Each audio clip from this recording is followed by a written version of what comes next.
All right, good afternoon, everyone. Very warm welcome to the Breaking Down Borders Symposium brought to you by Brand SA. You're welcome here to Constitution Hill, the women's jail, and I think if you've seen parts of this jail, it's certainly not a place any of us would have wanted to be, and it's scary to think that so many of our heroes spend so much time here. It's a great pleasure to be with you, and I'm honored to be your program director for this afternoon. My name is Flo Ledwaba. I'm a broadcaster and host at SABC News. I host a news and current affairs show called SA Today. In all my many years of broadcast, it makes me very sad to think the biggest thing I'm known for is the fact that I asked the opposition leader, John Steenhuisen, which South Africans? And that question has still actually not been answered till this day. All right, so just to give you an outline of today's program and what it looks like, we are going to make things a little bit shorter. We have to just adjust a few things here and there. We'll be hearing from Brand South Africa shortly, who together with Breaking Down Borders are bringing us this symposium and a lot of important issues that we're going to be discussing today, some issues that are very important and, I think close to my heart as well in terms of the idea of Africa in fact uniting. And if we will get to that point, also very important, we'll be having a conversation on youth-led activism in addressing racial discrimination, racism, xenophobia, and related forms of intolerance. And I'm very glad that we've got some youth activists who are very much involved in issues of dealing with whether it is racism. I know they were fighting fees at some point. They were fighting Asna Mali. We've got Asna Mali here too. So we've got a lot of issues that we will be discussing. And then after the break, we'll continue with important discussions and a keynote address that will be talking on leveraging on immigration for South Africa's development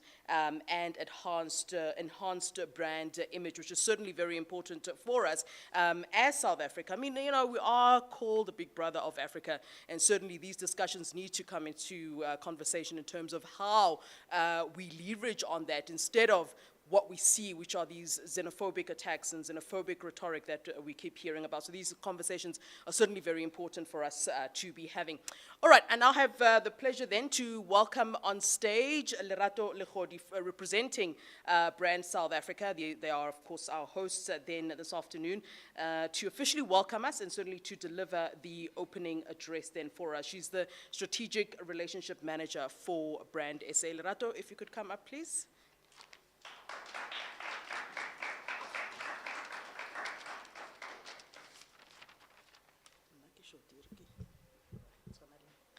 For the first time, somebody's acknowledged I'm taller than them. I feel very proud of myself. Good afternoon, ladies and gentlemen. Thobela Ralocha, Absheni, Ninjani, Molweni. It's certainly a pleasure to have you with us today. We appreciate your time to come join us and have these very important discussions that we're about to have today. Firstly, let me just introduce myself again, Lerato Legodi, and I'm with Brand South Africa in the Stakeholder Relations Unit, working on government affairs, government stakeholder relations. And I think just briefly, I'm not going to deliver an opening address, a government opening address. We've got young people, creatives, young minds, refreshing, and we want to really get the conversations going that we are here to advocate for as Brand South Africa. Just briefly, as Brand South Africa, we are the custodian of the nation brand, in essence.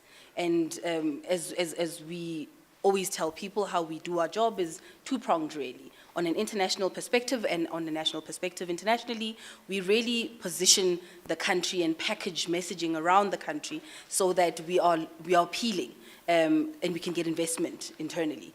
And within the country, we work with very many stakeholders. As you are here, you are stakeholders, to bring about social cohesion, to advocate for social cohesion, to advocate for discussions like this that will bring a changed environment. And we really bring about game changers in our space to push this narrative. And why it was important for us to partner with Breaking Down Borders on this discussion, it's part of our Africa Week program, Africa Month program, where we are celebrating being African and really celebrating unity as it stands. And we are saying that it's important for us to recognize that as Brand Africa, and as much as we are custodians of the nation brand, you are carriers and portrayers of the country's image.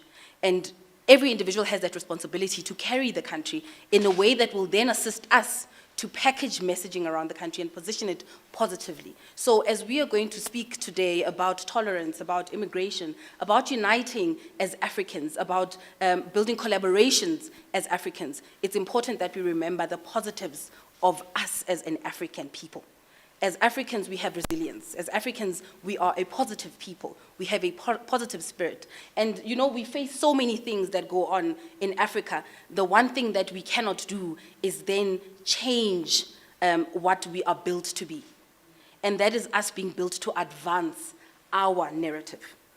So when we are discussing today, whatever viewpoints that you are going to share, you must remember that we are here to brainstorm how to carry the African narrative positively.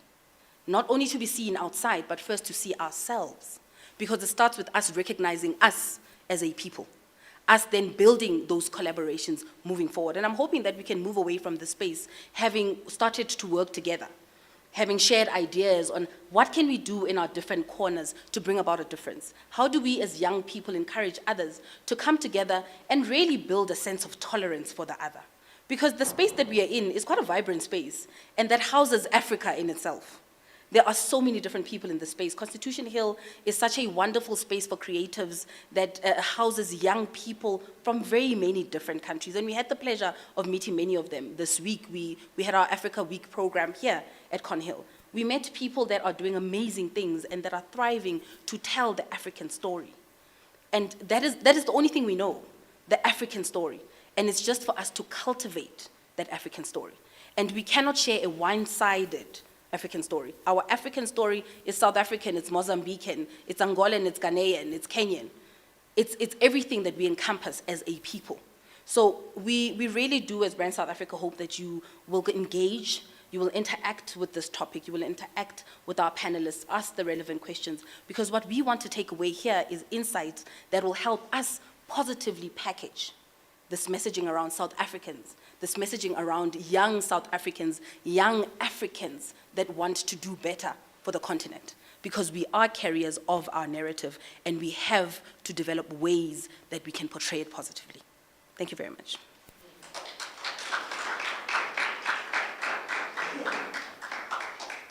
Thank you very much, Lerato, and I think you've kind of helped us to have a starting point in terms of where our discussion can indeed get started. Let me actually ask the two, there were supposed to be three panelists, one has let us down unfortunately this afternoon, but I think the two ladies can handle it very well. Weza Solange and Lutfia Dean, if you can please come up to the podium for me, I'll join you in a second.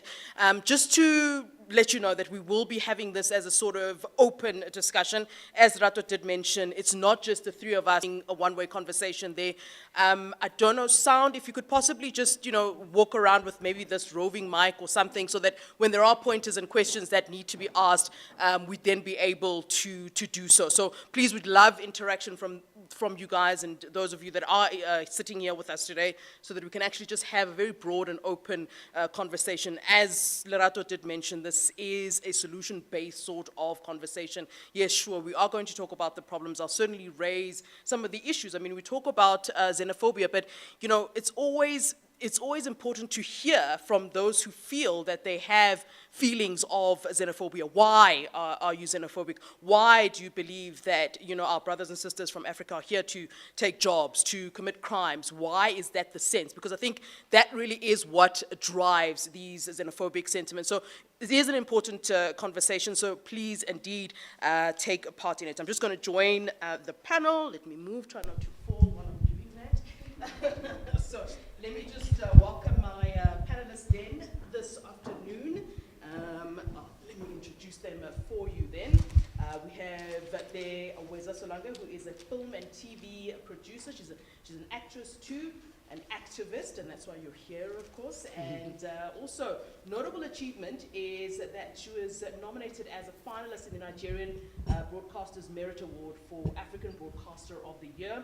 She's also a partner and producer of TV production firm Screen Culture Media. And notably, I think you'll see her face. You'll very much remember her, for those of you who love television like I do.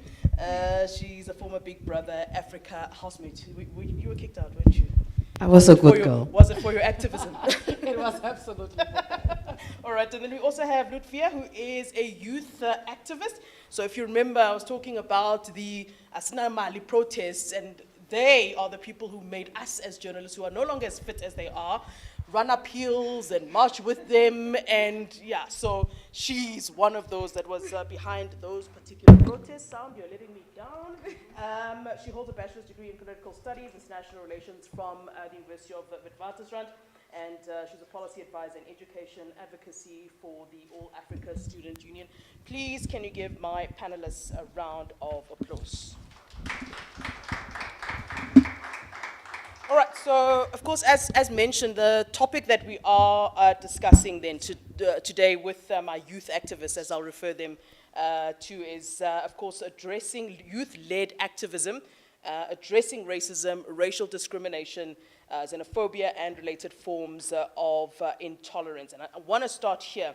So the panel discussion will obviously represent an opportunity to examine, the intersecting forms of discrimination and violence on the ability of specific groups of people to access all their human rights. And that's the crux of it, but I also just want to lean on what Lerato was talking about too, in that, we are this amazing continent, and, it seems that there is some sort of tension, and we've noticed the tensions. I mean, as I'm on air every day, and there's always some sort of incident that seems to be leaning towards xenophobia. So let me open then with you, Weza. As someone who's not from South Africa, I think maybe I should start there. What has been your experience? I mean, and I'd like you to be honest, of the negative and the positives too, of what South Africa represents to you, and why it's a country that you believe, you'd want to be part of. I mean, you're here in a very important panel that we're having today. What makes you drawn to the country?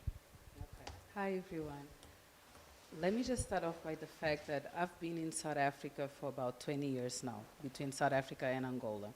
And I have seen the climate change in terms of how South Africans have been reacting to non-South Africans. I did my high school here in South Africa, and I remember that the rules that we used to have back then made people a little bit more comfortable. For example, in order for me to study in South Africa, the school had to make sure first, it was a private school, but they had to fill up with all the South African students first, and then if there was space available, they would start opening it for non-South Africans. So already from a school point of view, no one felt like someone had to lose their place in order for you to be here. And that was communicated to the parents, it was communicated to the students, so they never felt like we were intruding. They always felt like, okay, if she's here, it's because there was space available, but no one is not studying because of this person. And then as the years have gone by, you see that changing. And that has changed because a lot of the policies have changed as well. Money has become the major factor here. And obviously, as people come in with more money from outside, the people that are here, South Africans here, start immediately feeling like, wait a second. First, we were ready to share things with you, but now you want to take over. Let me tell you that from a younger age, I never felt xenophobia. Yeah, you see kids being mean, but it's not really xenophobia. Yeah. But as I was getting into the entertainment industry, I felt it a lot more. Here's the thing, I'm from Angola, and you can count the number of non-South Africans that are actually in the entertainment industry. And it's very closeted, and it will allow one or two to get in, but not too many. And I could feel the resistance every time I would come into a certain space. That actually helped me rebrand myself. So the way that I branded myself was as the African, meaning I will only do jobs that South Africans cannot do either because of the language or because of the culture. I purposely did that so that my colleagues will never feel like she's getting a job that is mine. But it still wasn't enough. I remember when I got a role in Generations. And the main idea of the role was, as Karabo was phasing out, they wanted to introduce me as the love interest for Rapulana. And the minute the viewers got a wind of where the storyline was going, ACBC started getting a bunch of calls, a bunch of complaints, and they very honestly said, we are going to have to cut your role short, because they didn't feel that it was fair that a non-South African was taking that role, because there's so many South Africans that they could have taken that role. So it was not about talent, it was not about the storyline, and I actually respect generations. They wanted to bring in the whole African feel. My character was somebody that was not from South Africa, and they tried to introduce that. But the people were not ready. The people did not want it. That is not how they were viewing it. And I could see the competition in the air from that moment. I could sense the whole, yes, you can come, but don't try to occupy too much space. Kind of stay in your corner. Stay in your corner. Exactly, kind of situation. And if I have to be honest, in the majority, I've been embraced by South Africans, but I've been one of the lucky ones, and that is what makes it so difficult. Because if I speak from a personal experience, because of the platform in which I am, it's easier for people to like me. They see me every day, they like my personality, they have a chance to see who I am. But all the other faceless non-South Africans, they immediately fall into the stereotype. So you get stuck in the middle of, yes, we don't like them, but you're not like them. Where have you heard this before? Is the whole, do you know what I mean? Is the whole, yes, yes, yes, black people are like this, but not exact, but you're not one of them. And that is the position that I kept finding myself into. And then just trying to find a voice, being very honest, trying to find a voice where I'm not pissing South Africans off by saying what is really going on, but at the same time, I'm being a voice to my African brothers and sisters who don't get a platform to really explain what is going on. The biggest problem is that we don't get to see each other as brothers and sisters because there really isn't a chance. And I feel fortunate being in the media because that drove me to want to change the narrative using the media. The media has been the biggest problem, to tell you the truth, when it comes to the narrative. The media has been pushing, and when I say media, I mean, I'm in the media, I see what is happening out there, especially social media, because that's where young people are at, and they act like that is real life, right? So when you go and read what is happening on social media, whenever a narrative is being brought out, if a person did something bad and they are foreigner, that is what's going to be put out there. Bad people are going to be bad people regardless of where they're from. But the media makes sure that you know that there was a hijacking, a non-South African did it. If you keep on pushing that, that is all people are going to see. They are not going to see a criminal for a criminal. They are going to see a non-South African criminal. So being in the media and being in the entertainment industry, one of the reasons that I now have my production company is because I felt like we need more stories that unify Africa. Our stories, the things that in Angola, we learned a lot about South Africa, but South Africans don't know about Angolans because that was not taught in the curriculum. In Angola, we got to learn about Zimbabwe, we got to learn about other African countries, how they helped us, how they are our allies, but South Africans didn't really get that part of the story. So I understand how many South Africans also feel like we went through apartheid, we fought all of this by ourselves, and once we finally settle in, now you wanna come in, because there really wasn't an education as to listen, while you were going through this, other African countries were also rallying with you. Let me actually bring Lutfia in at this time. I mean, you know, you're on campus. You see everything that goes on in campus. And I remember from my own experiences being on campus, there were very few I'll say, I don't want to use the word foreign, but you know, there were very few students that were not from South Africa that I went to school with. But as soon as I got to university, that's when I started to be exposed to friends from Zimbabwe, friends from Nigeria, friends from wherever. Is that maybe not also a place where, you know, this sort of unity is supposed to start?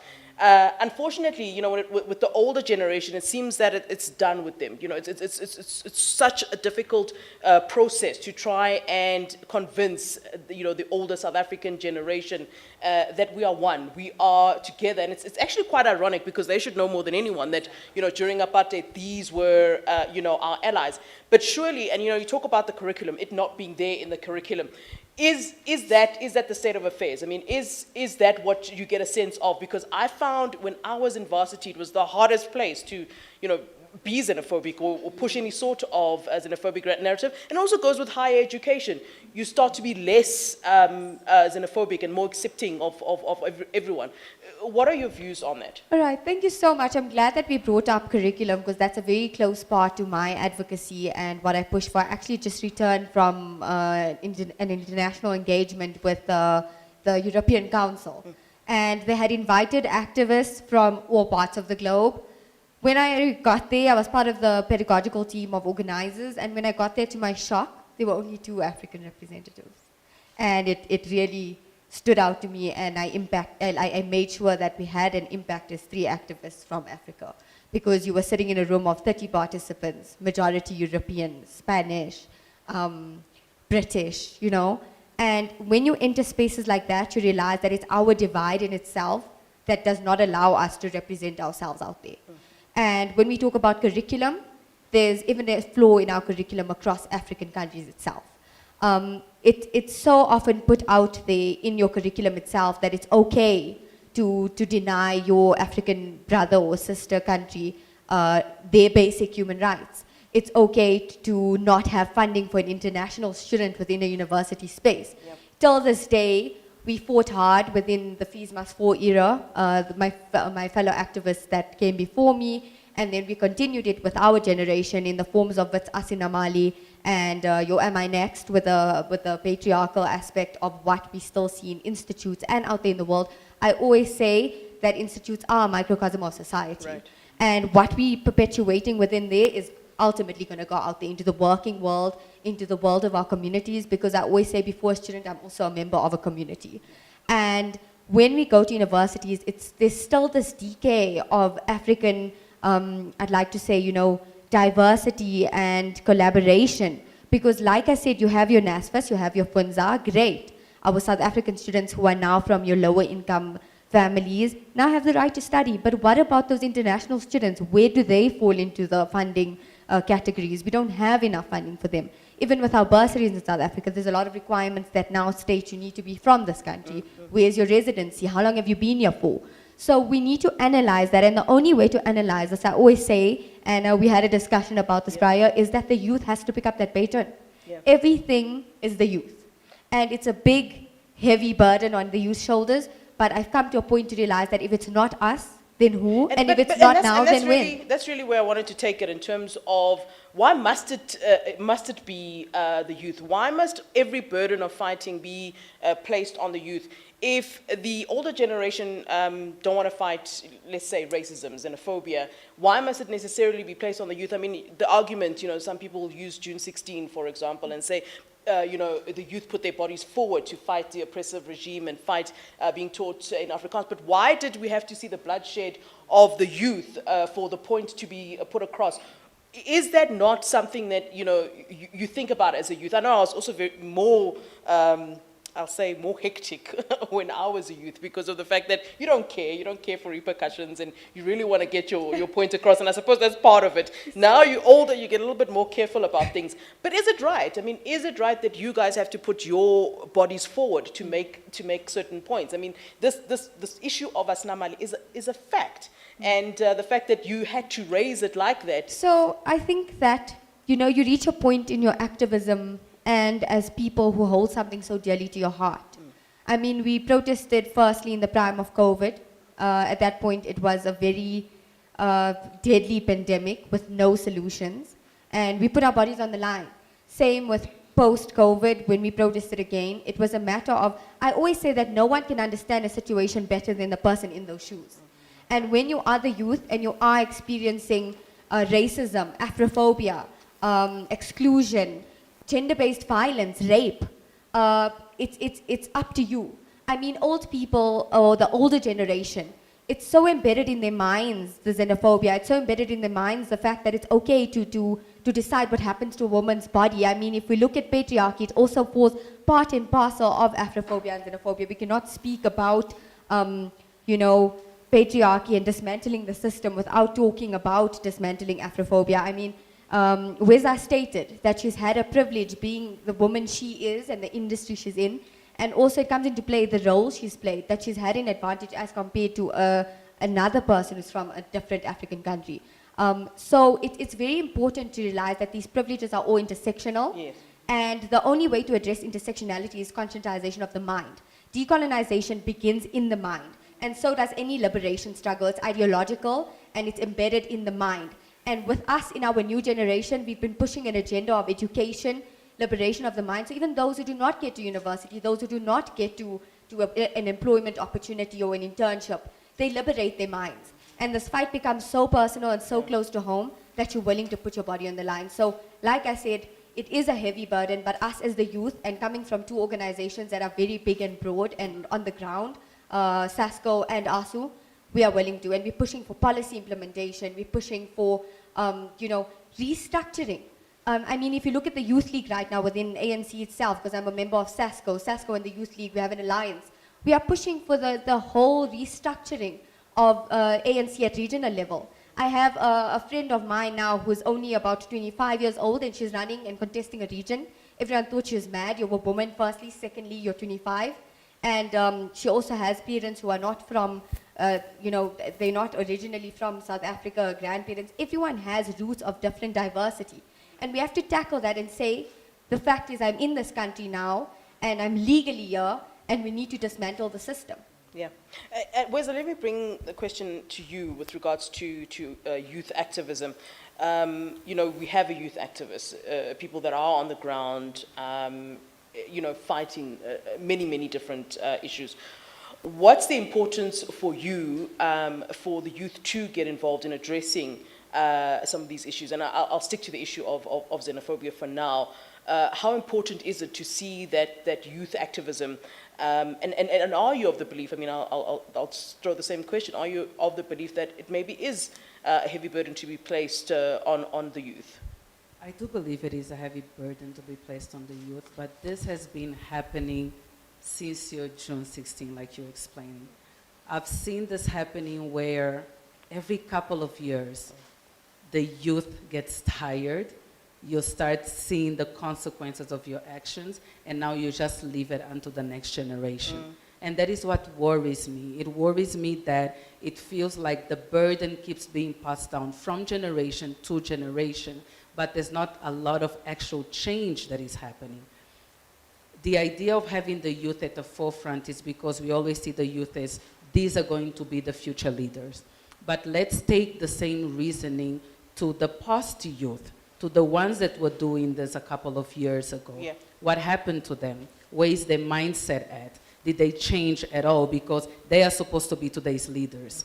So what happened during the youth that now they are not reflecting the things that they were fighting for?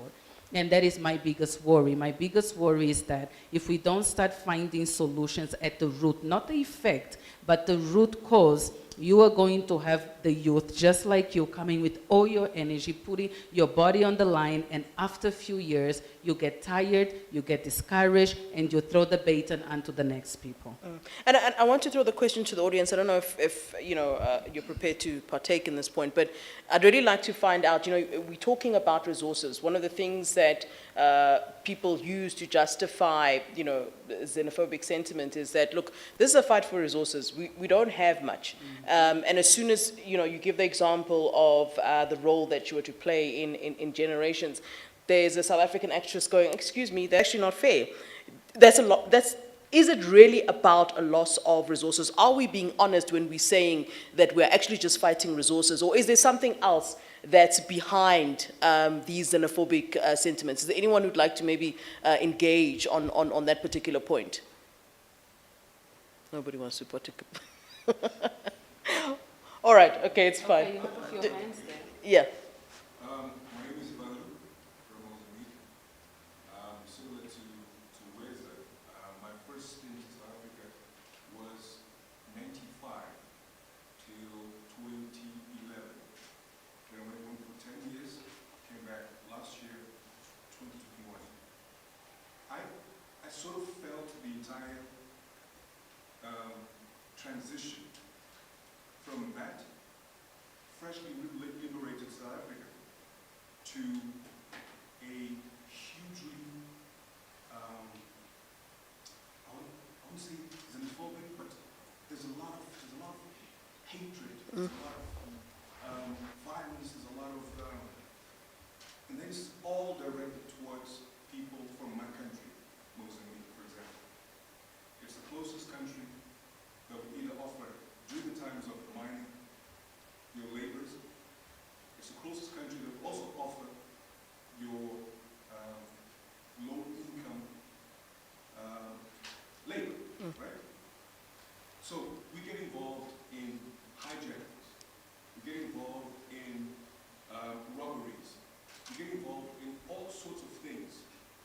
due to the scarcity of resources in our own country.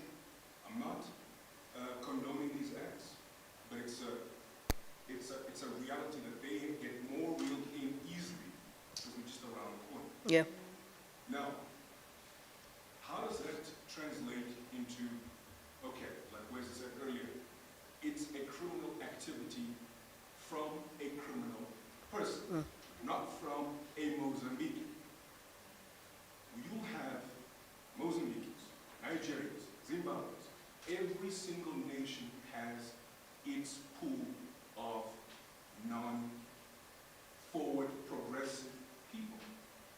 This happens. But now, how do we dismantle the idea that it's your nationality that does this, forgetting that it's the very same nationality that harbored you, that welcomed you during apartheid, very same nationality that we were called people of warmth, we were called people of, when your mother called people of, Good people. just good people, Yeah. right? This is how we were seen in those years prior to 1994. How have we forgotten these sort of details so quickly? Because this next person that comes in looking for aid, looking for support, gets a job that you yourself thought was beneath you. There's a lot of those. Mozambicans would come here and say, listen, I'm open to do anything. And they learn. They learn the language, they learn the skills, and they progress. Similar to Zimbabweans. They come with a higher skill set, and they get hired for less pay, but they're willing to do it. Yeah. And yet they get perceived or seen as a threat or a competitor for the resources.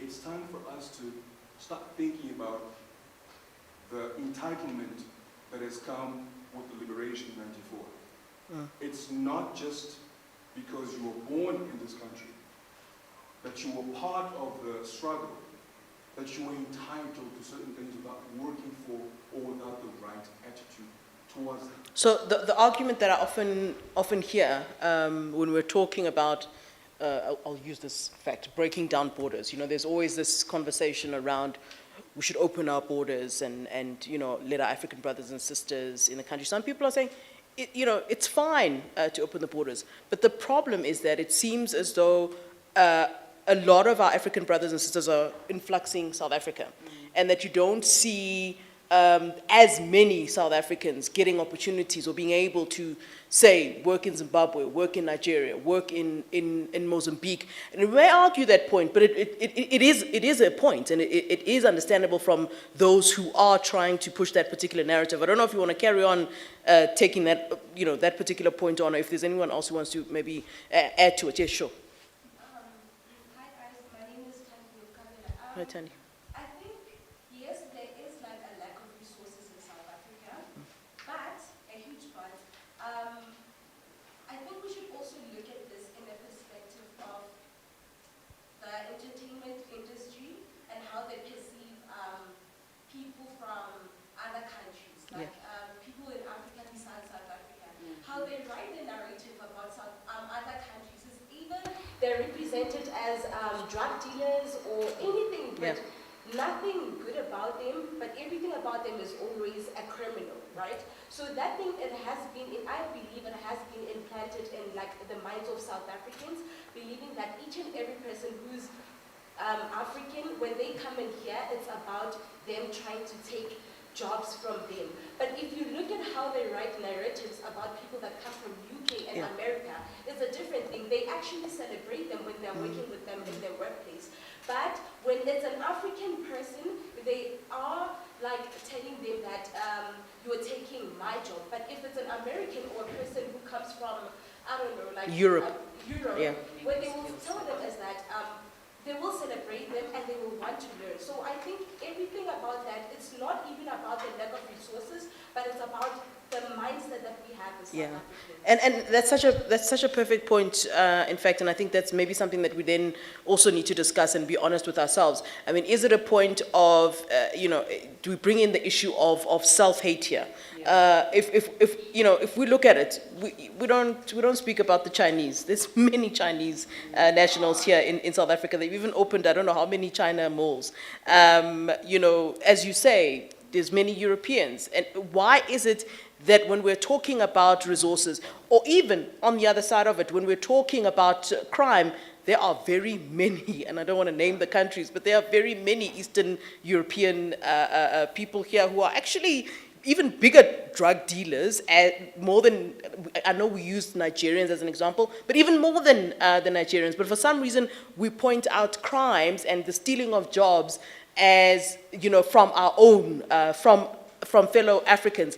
Is that where we need to be honest and say it is an issue of us self-hating? Are we, maybe that's part of the solution, to kind of reflect on what the problem is. Are we, in fact, self-hating of ourselves? Anyone who wants to maybe Can I just say take that? something Yes, quickly? sure. Yeah. Okay.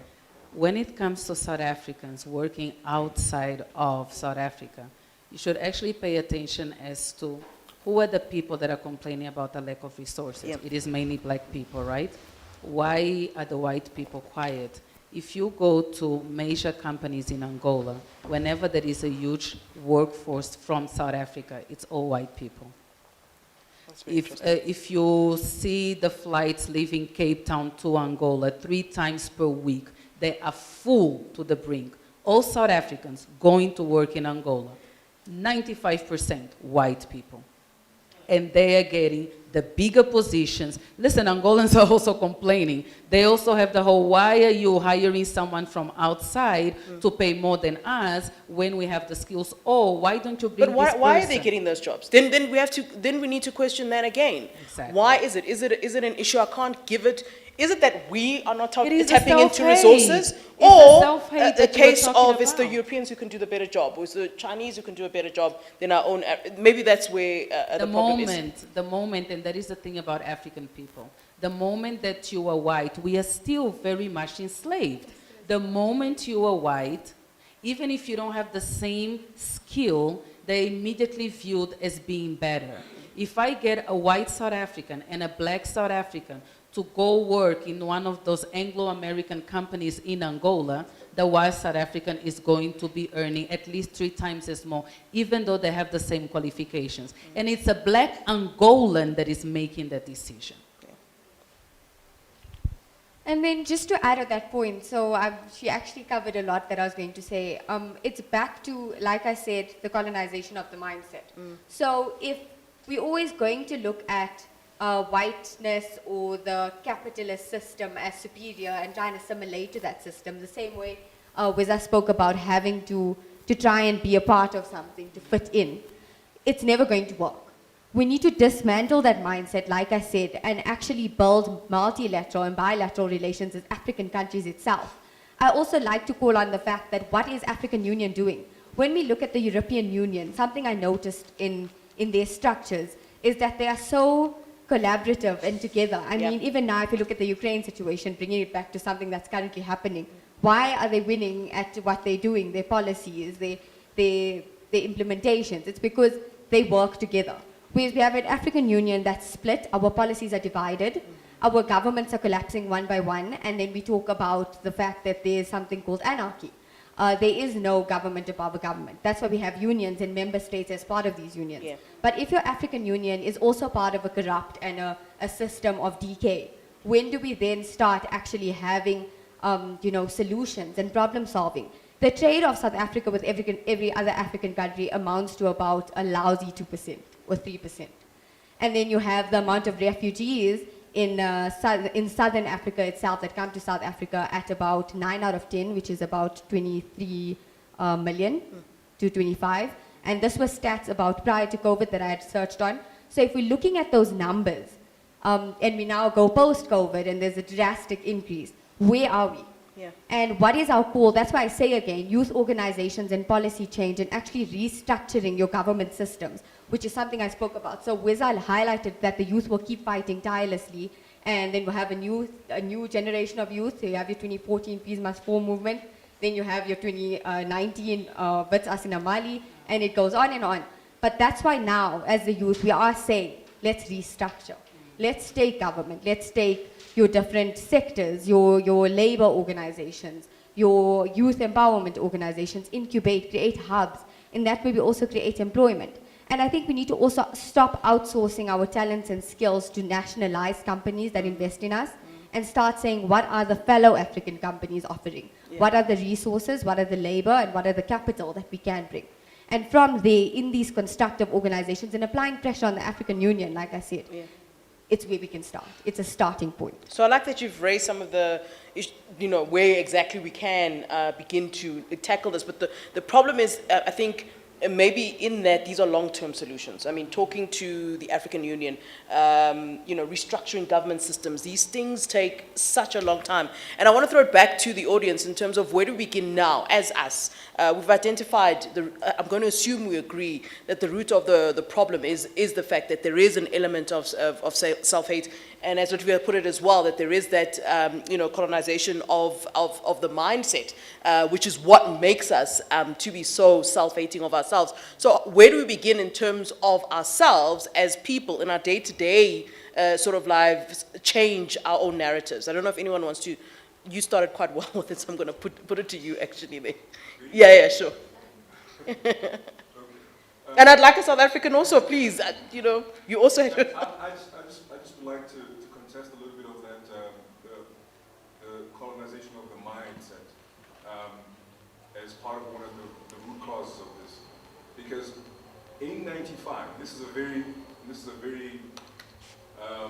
general example. In '95, my first encounter with the word kwere came as a result of the Mozambicans and Angolans being a little bit more courteous when it came to approaching the girls.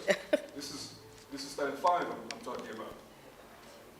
And the very first reaction was, hey, this kwere is coming here to take our cherries. That's how they used it back then. And you'd wonder, is this really a question of colonization of the mindset at that point in time? Or is it really cultural, that you feel there is a threat by different, by not the same as me or approach as me? And there's also, I would say the mindset, not because of the colonization, but the mindset of, are you a person that loves to learn from other cultures? Or are you one that likes to impose your culture? Another example, there are many South Africans that go to Mozambique and don't know how to say a word of Portuguese. But yet there are many that expect a Mozambican that comes to greet them in the language of proficiency, right? They would have to say, look, you speak to me in Zulu. So how do we then solve our own problems here? So my thinking is, what are the core principles of raising culturally our people in South Africa? What are those? Because in other countries we are taught to be welcoming, because we understand that if this brother comes or this sister comes, I learn from, we evolve together, we uplift each other, right? There's a notion of this. If you are from Zimbabwe, from Mozambique, because that's where we got our resources from, our skill sets from. Reversely, what are the core principles? Only you can answer that. The people who have gone through the whole apartheid system or regime today, when they sit down their child and they talk about where they're going as a nation, or where they're going as a people, what do they say? What are the principles that are being inbred then in the beginning stages of adult formation? Yeah. What are those? If we can answer those questions and say clearly that look, we have a progressive thinking culture system or culture precept that allows people to evolve and be be able to be citizens of the world. Yeah. This is what you want. You want to be able to fit in, I don't say fit in, but to adapt everywhere you go. That's why the Nigerians are everywhere in the world, because they adapt to everywhere in the world. Yeah. But I think maybe, let's continue on this particular conversation. I mean, one of the pointers that, we were talking about here was, you mentioned the word kwere, and this is also now, we're also now bordering on human rights violations now, because, when these words, like the K word, all of those words, they also then impact, and I think it's also important to look at that too. But what I also want to discuss is the fact that, it doesn't necessarily mean, and I think you touched on it, that, how people are brought up, that, it carries on that way. I mean, I'm from Soweto. I'll tell you the truth. There's a lot of xenophobic sentiment in Soweto. I hear it all the time. And as much as, I can try to engage and say, actually, it's like this. Not all foreigners are here to commit crimes. Not all foreigners are taking our jobs. It doesn't matter. That is the majority of the narrative. I mean, if you look at the fact that one of the political parties, which was really pushing xenophobic sentiment, got such a chunk of the votes from Soweto, it kind of paints a picture for you of what's happening. But a person from Soweto myself, I don't necessarily have those views. So maybe you need to look at the patterns of what happened for me not to have that particular mindset, and how then do we carry that on? Because it doesn't mean if your mother, father are racist, you are then, automatically going to be racist. But these are some of the issues that I think are also important to discuss. Rato, you wanted to say something? I'm trying to feed off the insights that we're getting, but I'm propelled to share my thoughts on maybe the solutions Yeah. that we can come across. And I'm listening to my brother here. Three things are coming up in my mind: education, Ubuntu, Yeah.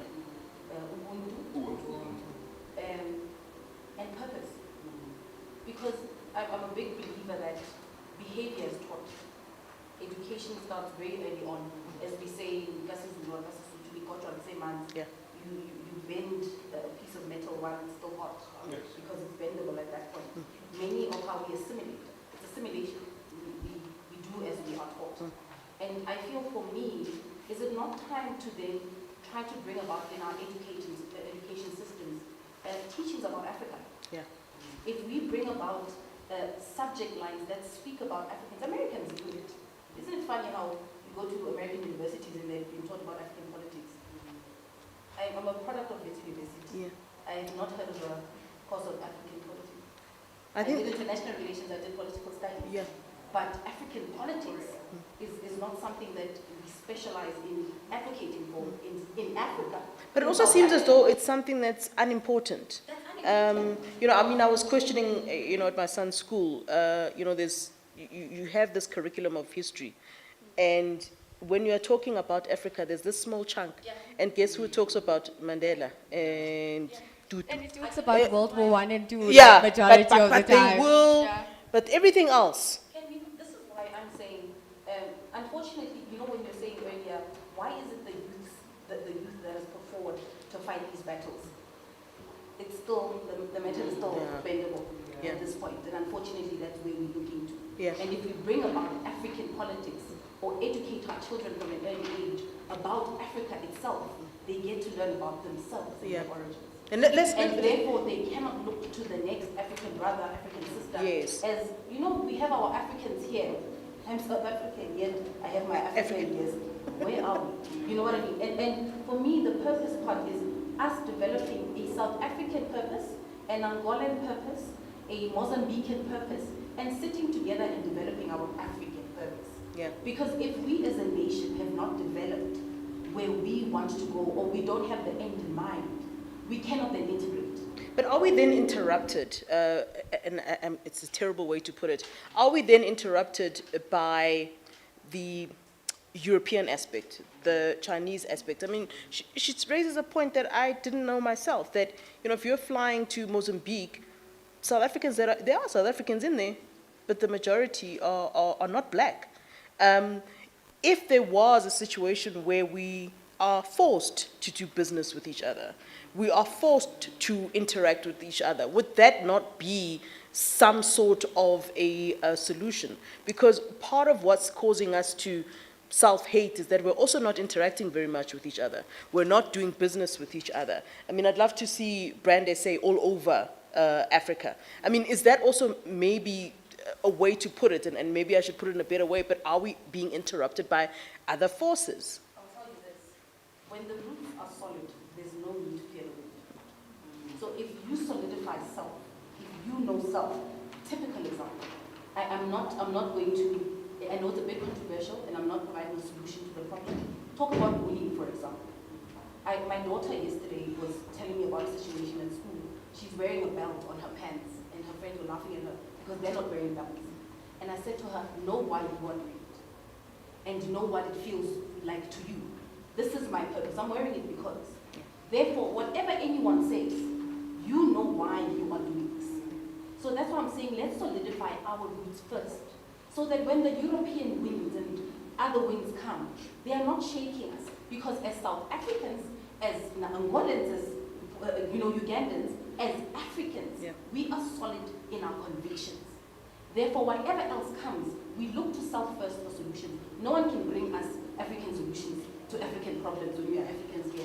Yeah, and I think that's actually where, I think that's actually where we can wrap up this panel discussion. I think just before we break for tea, maybe that's where we need to, in your closing remarks, just to wrap it up in terms of how do we then, just to take your point, how do we then become solid? How do we then become, to the point where anyone coming into Africa, and when I say Africa, it's funny, South Africans think I'm not talking about them, but when I'm talking that we are solid as Africans to the point where anyone who comes in is okay, we're solid within ourselves anyway. And maybe, I worry that is it late? I mean, we're giving all these contracts to European companies and, unfortunately that's just the way that it is, but where do we start in solidifying ourselves? Okay, can I just add something? I feel like South Africa right now also unfortunately has the older sibling syndrome, which is they have to handle, everything is on South Africans' shoulders. Obviously because more people come to South Africa for opportunities. And it's not 100% fair. Let us just be honest with that. Let us start tackling situations like crime. It is happening. And it's more hurtful when it happens from someone from outside. Because you automatically feel like, I open my arms to you, and that is how you repay me. So we need to also start building structures within these smaller communities. Because we have to start also being held accountable for the part that we are playing in this. South Africans are not imagining all the things that are going on, that are actually happening. And it's almost like the African countries are like, whoa, sort it out. And whenever you don't sort it out the way that they view it properly, the pointing of the fingers happen. But meanwhile, you in the government state, you don't need to deal with this criminal anymore because this criminal is now in South Africa. So I truly do believe that the smaller African communities also have a responsibility to also have their groups, right? To call each other to action, to hold each other accountable.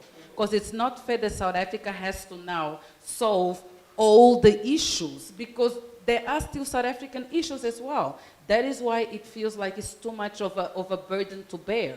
It's like, why do I need to be all that understanding? Why can't you just behave accordingly?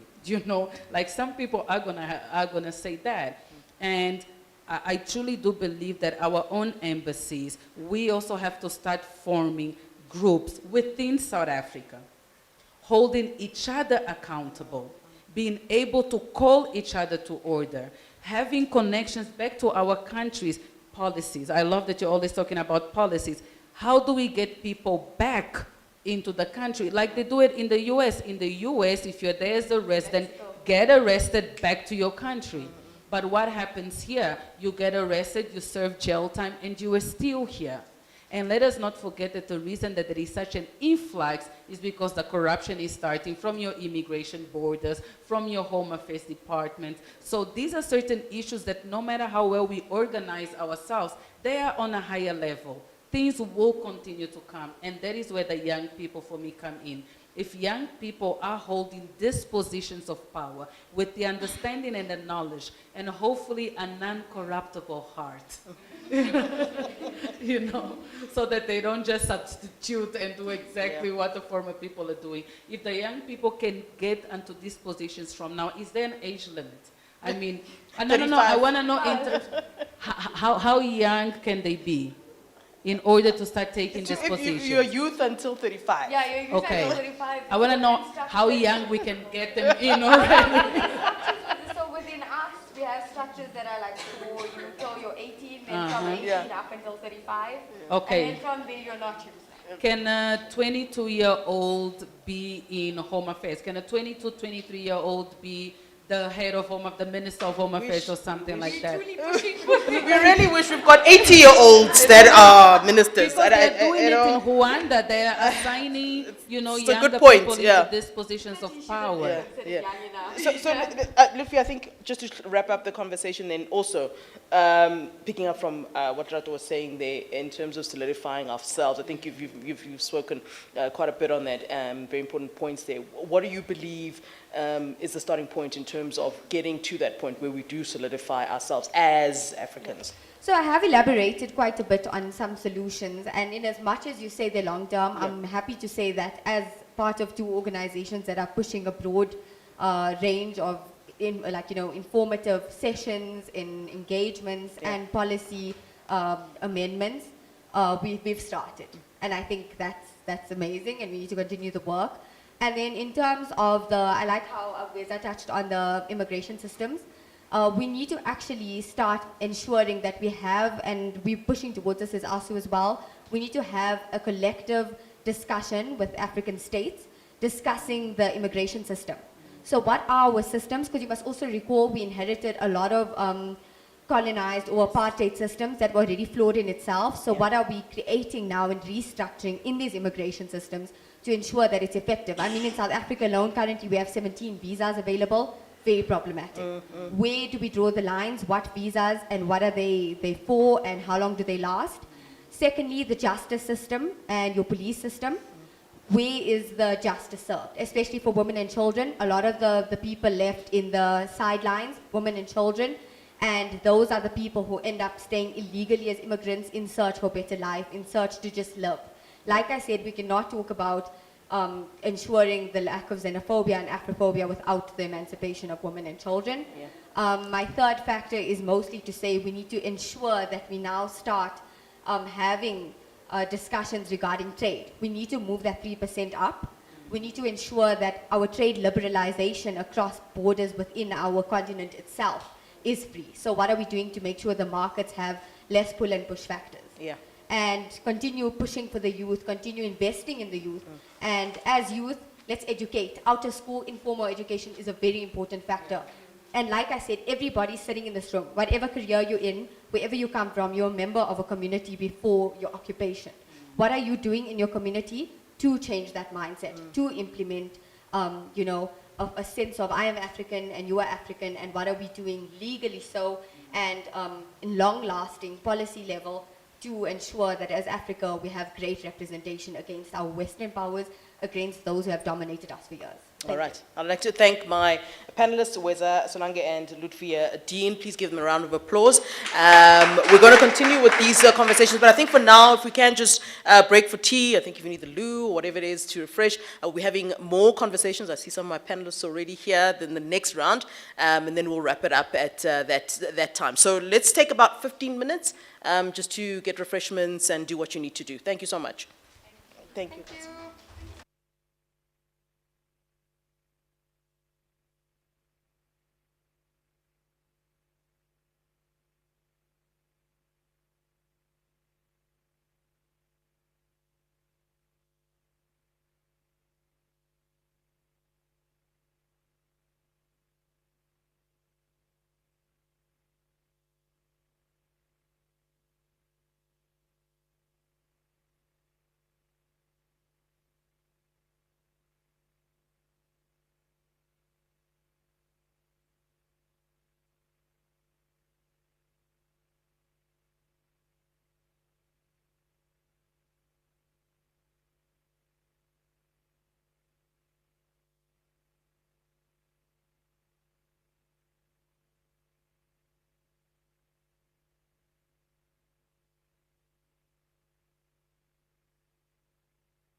just to remind you that in this last session, we are looking at leveraging on immigration for South Africa's development and enhanced brand image. That's really what the core of what today's session was really about. And the keynote address this afternoon is brought to you by the head of Governance, Peace and Security Cluster at Southern Africa Youth Forum, Kawe Mene. I wanted to paint you more and say more things, and I heard this is all the intro that you want. So we will certainly keep it to that. Please, a round of applause.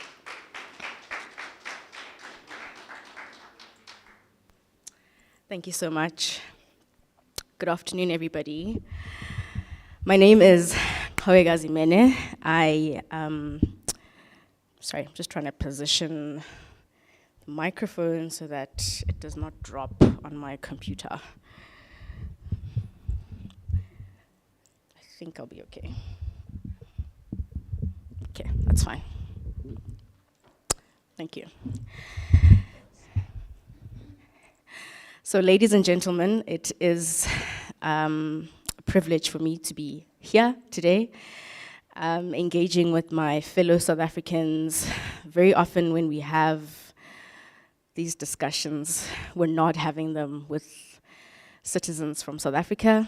We're often having them with our brothers and sisters. And so it's always good to come back home and hear the views. And so I just want to thank the team for inviting me. I'm really happy to be here. Initially, when I began preparing for my intervention today, my intention was to highlight the realities that surround immigration, highlight the negative and exploitative connotations that are connected to it from a social and economic perspective, to defend my nation from this buzzword, xenophobia, and examine whether unfair historical practices are still active through current labor dynamics, since migration is typically known to be highly beneficial for one party and disruptive towards another party involved.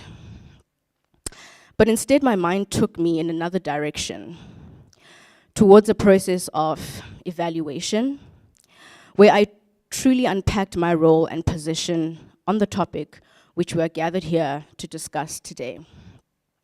And since we stand as one, but always come as many, I asked myself what the average young person's perspective would be concerning this resistance towards embracing other in the context of a missed opportunity and a South African context.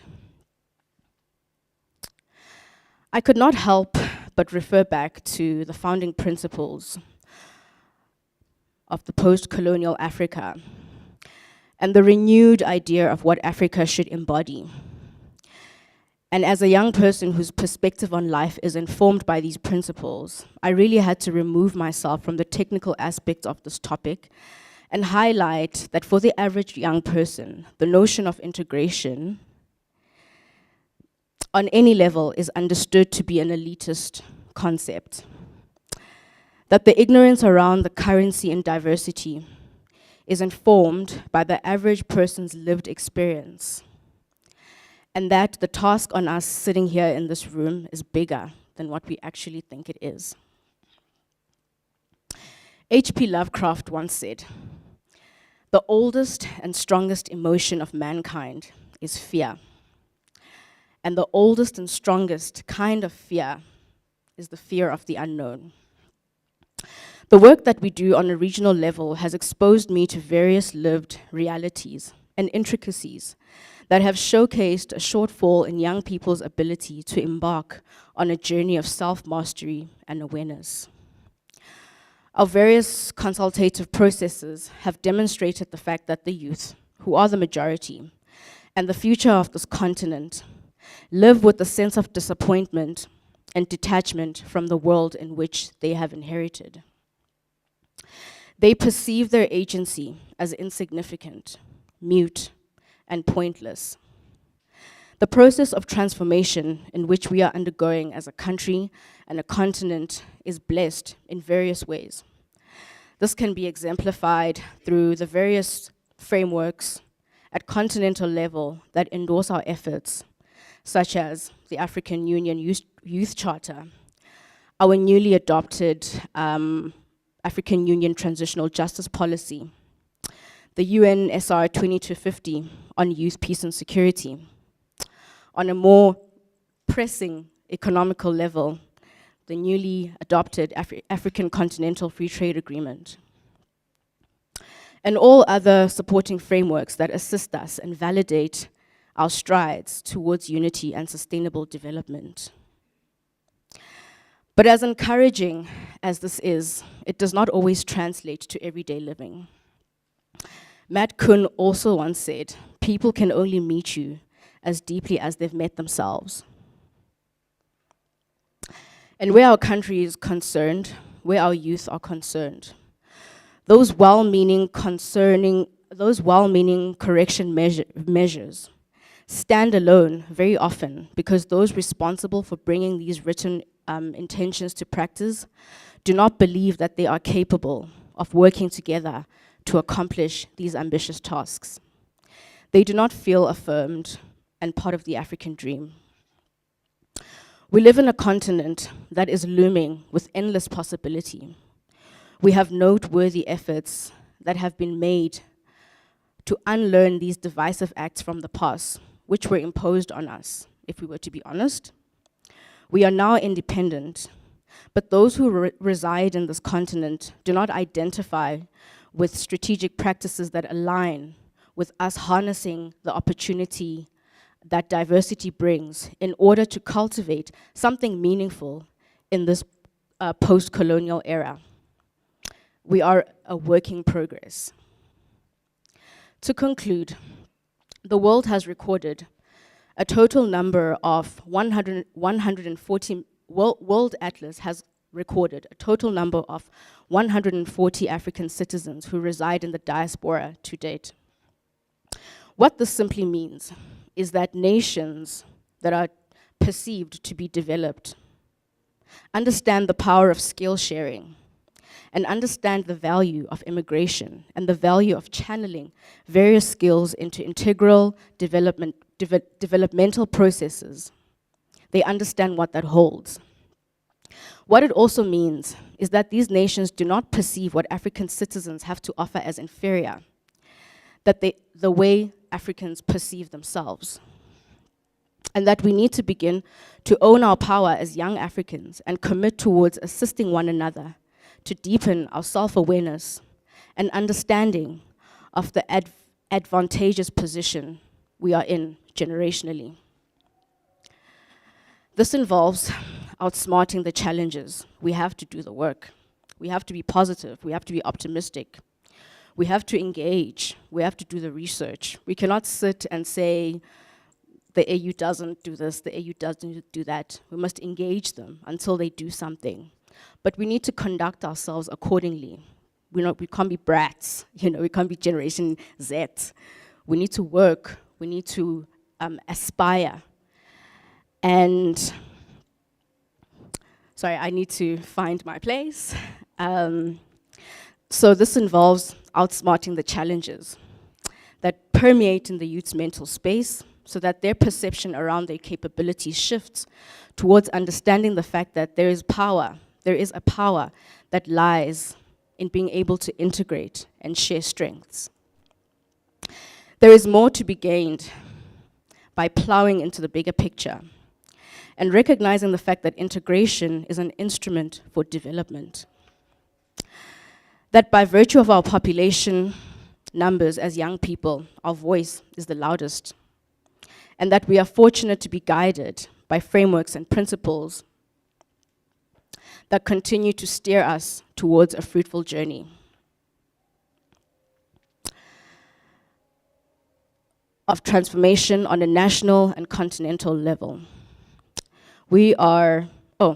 That this period that we undergo is not a burden, but one of an opportunity. We are a fertile ground in which we can define the way forward in a manner that does not resemble the past mistakes that our forefathers fought faithfully to remove us from, but to be part of the African dream, to aspire to achieve Aspiration 7 in the Agenda 2063,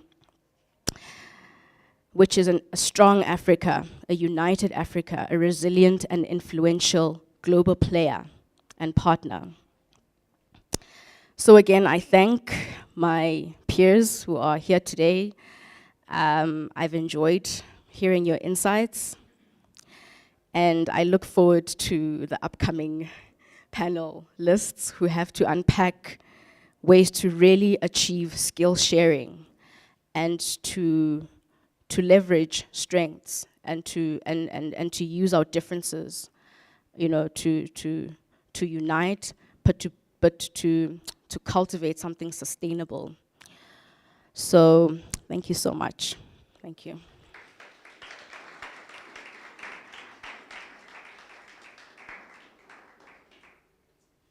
Thank you so much, Kawe. All right, it's time for the second panel discussion. If I can please, and in fact, Kawe, thanks so much for ending it where you did, because there's a lot of pointers that I'd like to pick up from where you ended off there. So you've given me, in fact, a place where to go in terms of this particular topic. Of course, it is leveraging on immigration for South Africa's development on enhanced brand image. The next panel is, let me introduce everyone here, Ms. Asafika Mpako. You said you're not Googleable, but you actually are, but I won't embarrass you. If you can please come through to the podium there. She's a communications coordinator for Southern Africa at Afro Barometer. Mr. Victor Khomeswana, who is the author of Africa is Open for Business, 10 years of game-changing headlines. But more recently, I think we discussed your book last year on my show. That is the book Africa Bounces Back. And Ibrahim Dean, who's a research and marketing and communication specialist at Brand South Africa. Can someone please assist? Yeah, all right. So we're going to get our conversation then started. And I think while everyone's getting there, just get your minds around where my panelists are talking to each other there. Panelists. You can move my coat. You can move my coat.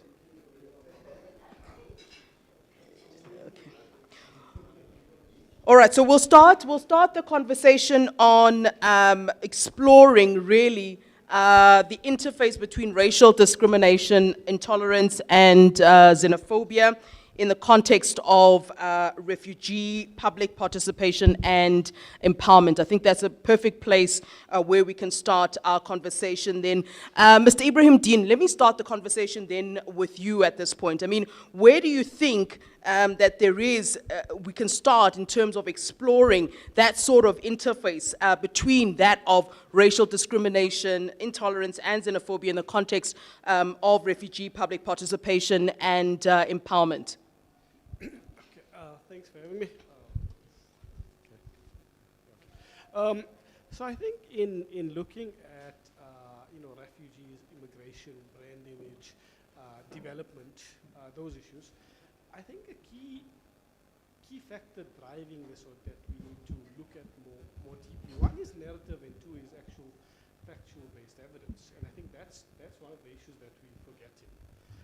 And very earlier, I mean, the individuals talked about it quite a bit, that, as South Africans, we have forgotten that the biggest massacres during apartheid weren't carried out in South Africa.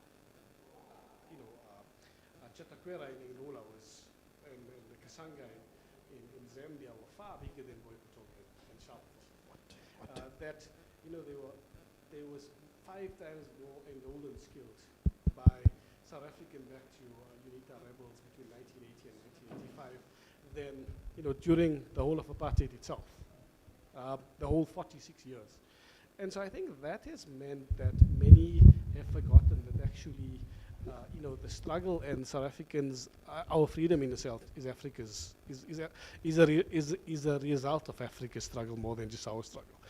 And now looking in terms of participation and how does this then filter through is the fact that, one is we need to realize that, yes, we are currently in a situation where unemployment sits at 35%, that, refugee and immigration unemployment actually sits a lot less in South Africa than.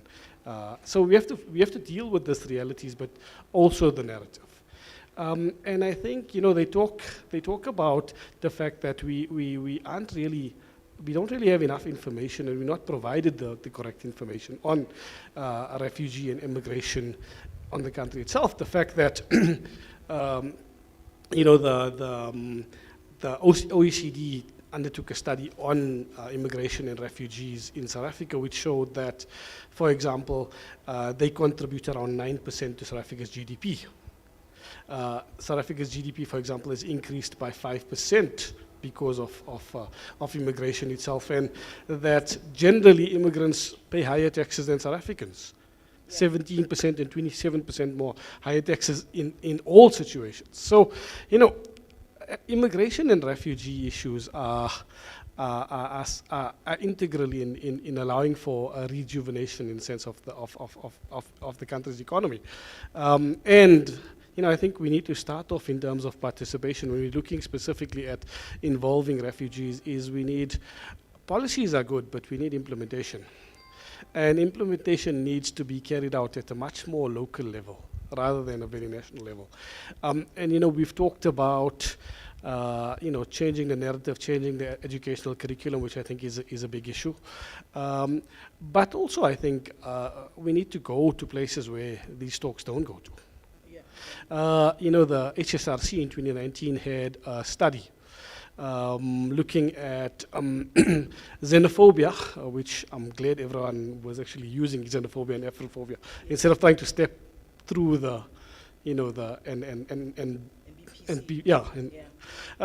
So I mean, the HSRC had this study looking and segmenting South Africans, for example, and I mean, basically arguing or looking at and saying 26% of South Africans did hold very negative views.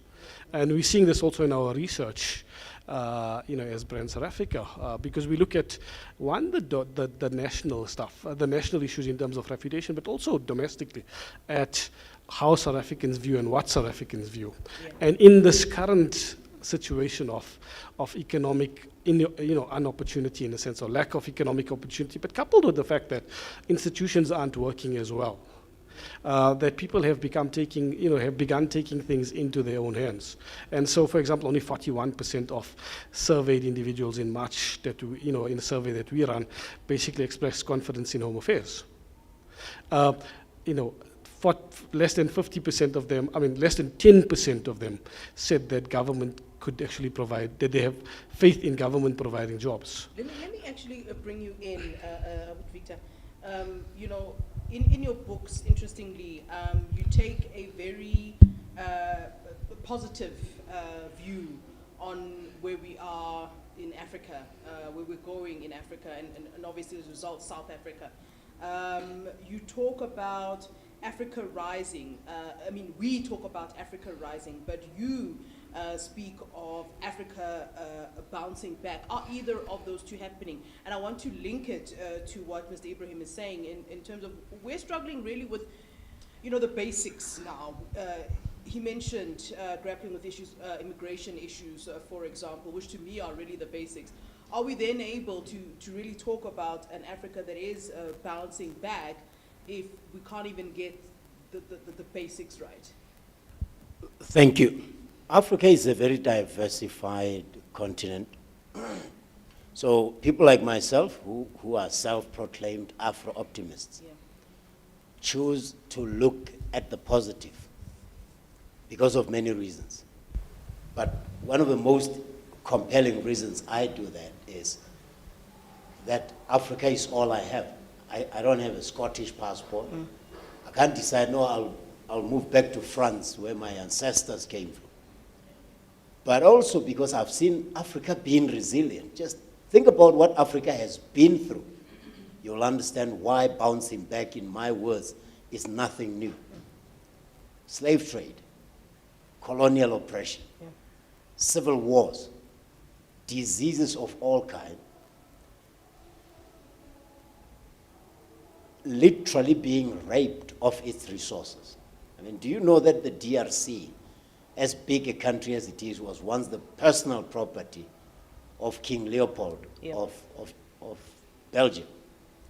Now, when you look at what we've been through and are still standing, even COVID, even AIDS, and now take that and add the fact that there's so much propaganda against Africa. Yeah. And I'm not talking about Africans here. I'm talking about New York. I'm talking about London. If you look at the world news on a daily basis, Flo, you are in this business. When they do a roundup of the world, they will talk about, hey, somebody found a koala bear in a swimming pool in Chicago. And in London, they'll say, oh, there's a new, I don't know what kind of artwork that has been discovered. And then they'll say, in South Africa, the grandson of former president is accused of rape. Yeah. And you're thinking, that's the biggest African story in 55 countries? Yeah. So when I look at things like that, I say, well, if I don't tell the story of what Africa is doing well, nobody will. But now, you ask a question more practical. I'm telling you now, the biggest investors on this continent in the past few months and years are Africans. Dangote is building a $12 billion refinery in Nigeria and a fertilizer factory. By the way, if you think Dangote is too far, think about Sepago Cement here in South Africa. That's Dangote's investment. Now, you can think about Netflix putting in $900 million because they want 4 productions. But Dangote has put a whole lot more. There are many young Africans who are building fintech companies. You may have seen the stats that Africa is the most attractive destination. And the driver of that is fintech. It's not minerals, where finance meets technology, where people find to use telecommunications to find solutions to provide financial services. I'm not even talking about retail. I'm not talking about mobile telephony. I am not even talking about the biggest opportunity, which is agriculture. We have the most arable land, and there are here and there initiatives, whether it's hydroponic farming, whether it's people working. So I'm saying that bouncing back is inherent in Africa. I'm just highlighting. All right. Asafika, let's come to you. You were on a different panel conversation, and one of the things that you were talking about was a survey talking about free trade, and you received some resistance, right? And I will bring them up.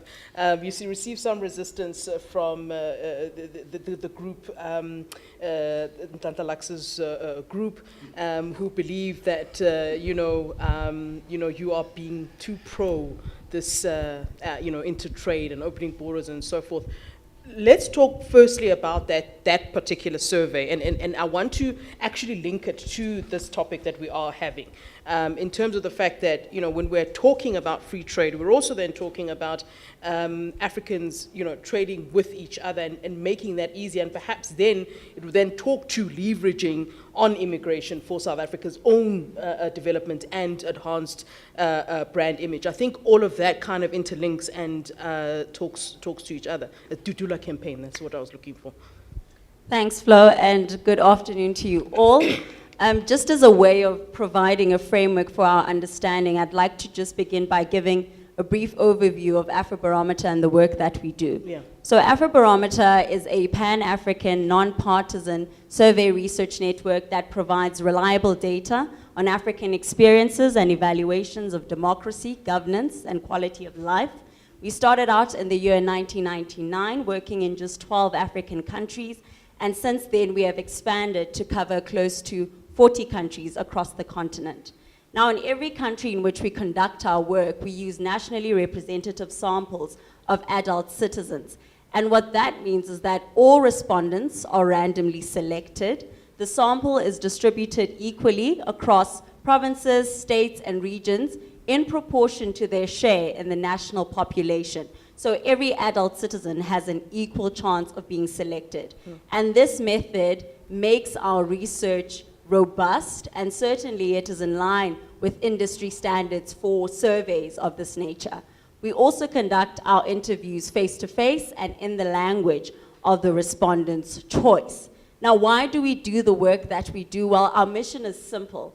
It is to give Africans a voice in the policy-making process by making high-quality public opinion data available to policymakers, policy advocates, civil society organizations, academics, the news media, and to donors and investors.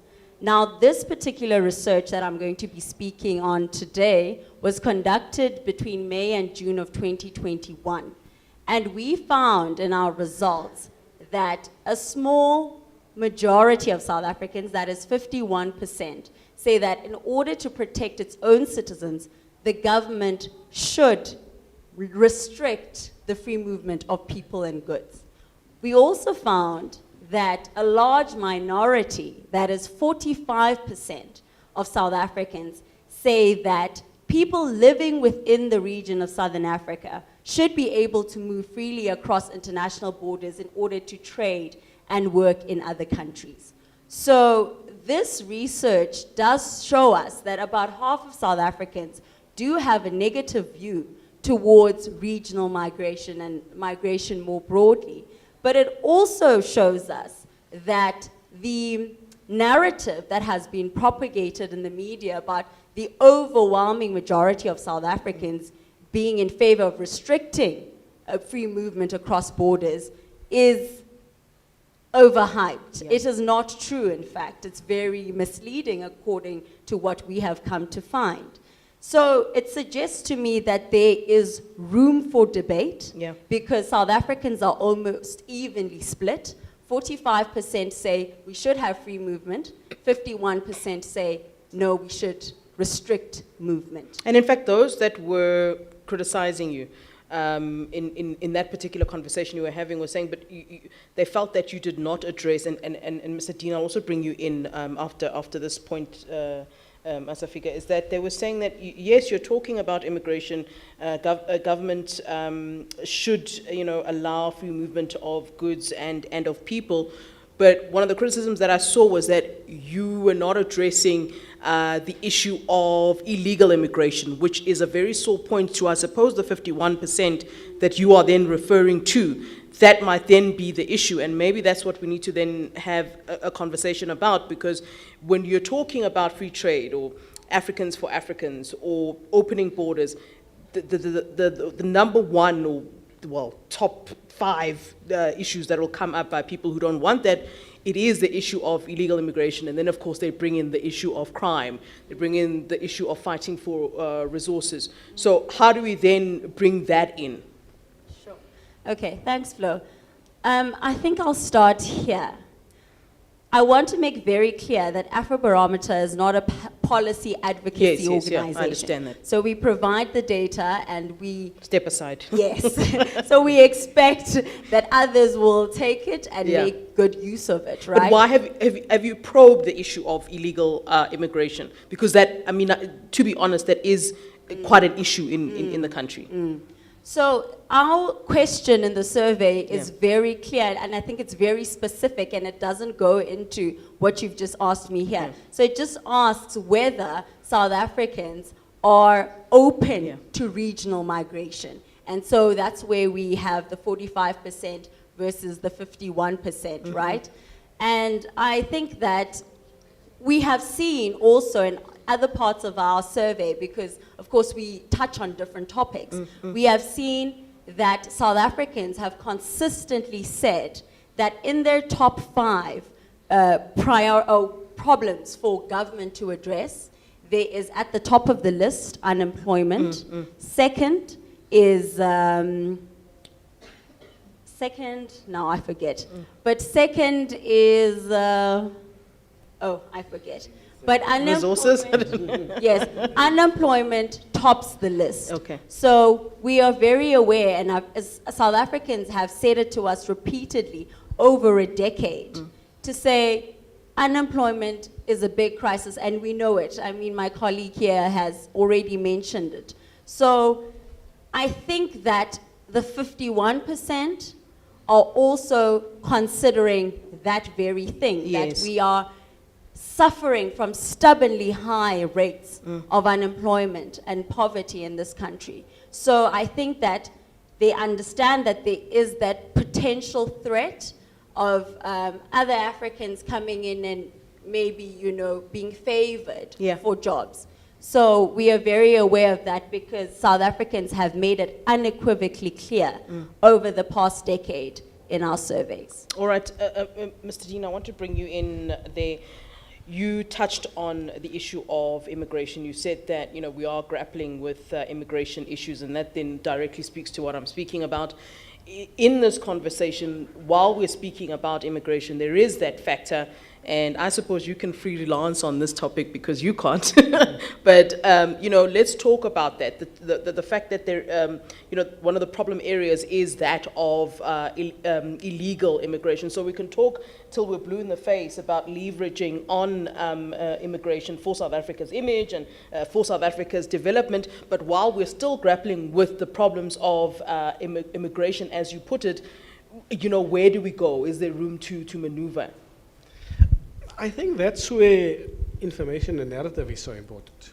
I mean, I think that's where the discussion earlier comes in, is that, you know, the issue of unemployment is seen in terms of a competition for jobs between South Africans and non-South Africans.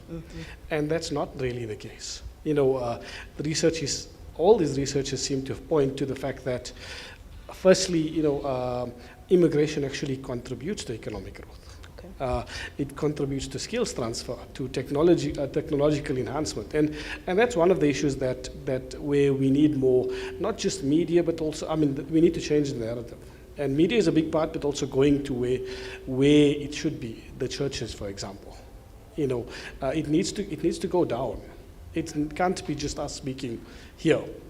Now, you know, I think that the one significant fact that we've seen as Brand South Africa in our domestic research is, and we asked the question in March this year, that, you know, specifically in terms of, you know, Operation Dudula, yeah, you know, still a majority of South Africans still believe that, or still believe that that foreigners don't make South Africa more insecure. And I think that's something that's significant and ties in a sense, you know, what my colleagues points here, that there is a big space for us to be able to actually talk about this and actually change and shape the narrative. It's not as people would want to say. And you know, we need to use that space to actually do this. And you know, I think significantly in making the problem worse and actually you know, enhancing or intensifying the problem is the spread of false news and fake news. Yeah. And you know, the whole Elvis Snyati issue in Diepsloot. You know, I mean, even the media, the what you'd call normal news media, got it wrong. You know, I mean, you can just imagine the WhatsApp conversations that were happening. Yeah. 7 people in one weekend. When, did this? You know, and I think this is the big problem, is that news and the wrong type of news spreads really quickly. Yeah. And we need to figure out ways of actually ensuring that people know what is fake news, what is false news, and accurate representations. And that's, I think, one of the things fueling the current, you know, the current increase, in a sense, in tensions. Oh, yeah. Victor, you know, you're very passionate on this issue of changing the narrative, and that's exactly what, you know, you're doing with your book. When you're talking about changing that particular narrative, do you think that that would then contribute to changing the mindsets? I mean, we're talking about the 51% there with Asafiga. That 51% that probably has very negative views about immigration. So we'd never essentially get to that point of leveraging on immigration for our brand and so forth. Do you believe that it starts there in terms of changing this particular narrative, which is what you're actually doing actively? But on the back of that question, you raised something. You said that you know, Africa is resilient, and you know, you made the example of that Belgian man who was chopping the hands, Leopold, who was chopping the hands of Africans and taking Belgian chocolate, what it's called Belgian chocolate today. As resilient as you say Africa is, surely there's a breaking point to that resilience. How much more can we take in terms of that resilience? I mean, we saw, what happened with COVID-19, and luckily, actually, and to make your point, Africa wasn't as hard hit as, the expectation was, and it seemed from international media that there was, in fact, disappointment that Africans were not dying. Let's talk about COVID. Let's talk about COVID briefly and why Africans didn't die in the large numbers. Yeah. Because Africans before COVID survived malaria. Now, if you know the symptoms of the two ailments, you'll know they are similar. And if you have survived malaria the way I know, I go to Mozambique, and when you check into a Mozambican hotel, some parts they give you insecticides to spray in the room. When you're in Uganda or wherever, the beds are surrounded by treated nets. But the people living in the neighborhoods don't have nets around them, and they don't carry insecticides, which means they are cool with malaria, or malaria is cool with them. So if you have survived malaria, and here comes a little teeny weeny COVID virus, and I can't trivialize it because it killed a lot of people. Yes. And then Tanzania tells you we have no COVID deaths. And CNN says, not a chance. This John Magufuli must be hiding stats. Well, and I ask, do you think that if Tanzanians had been dying by their thousands, BBC, CNN, and all social media would have not showed us bodies being dumped in open graves? They would have had a field day. You are in the industry, you know.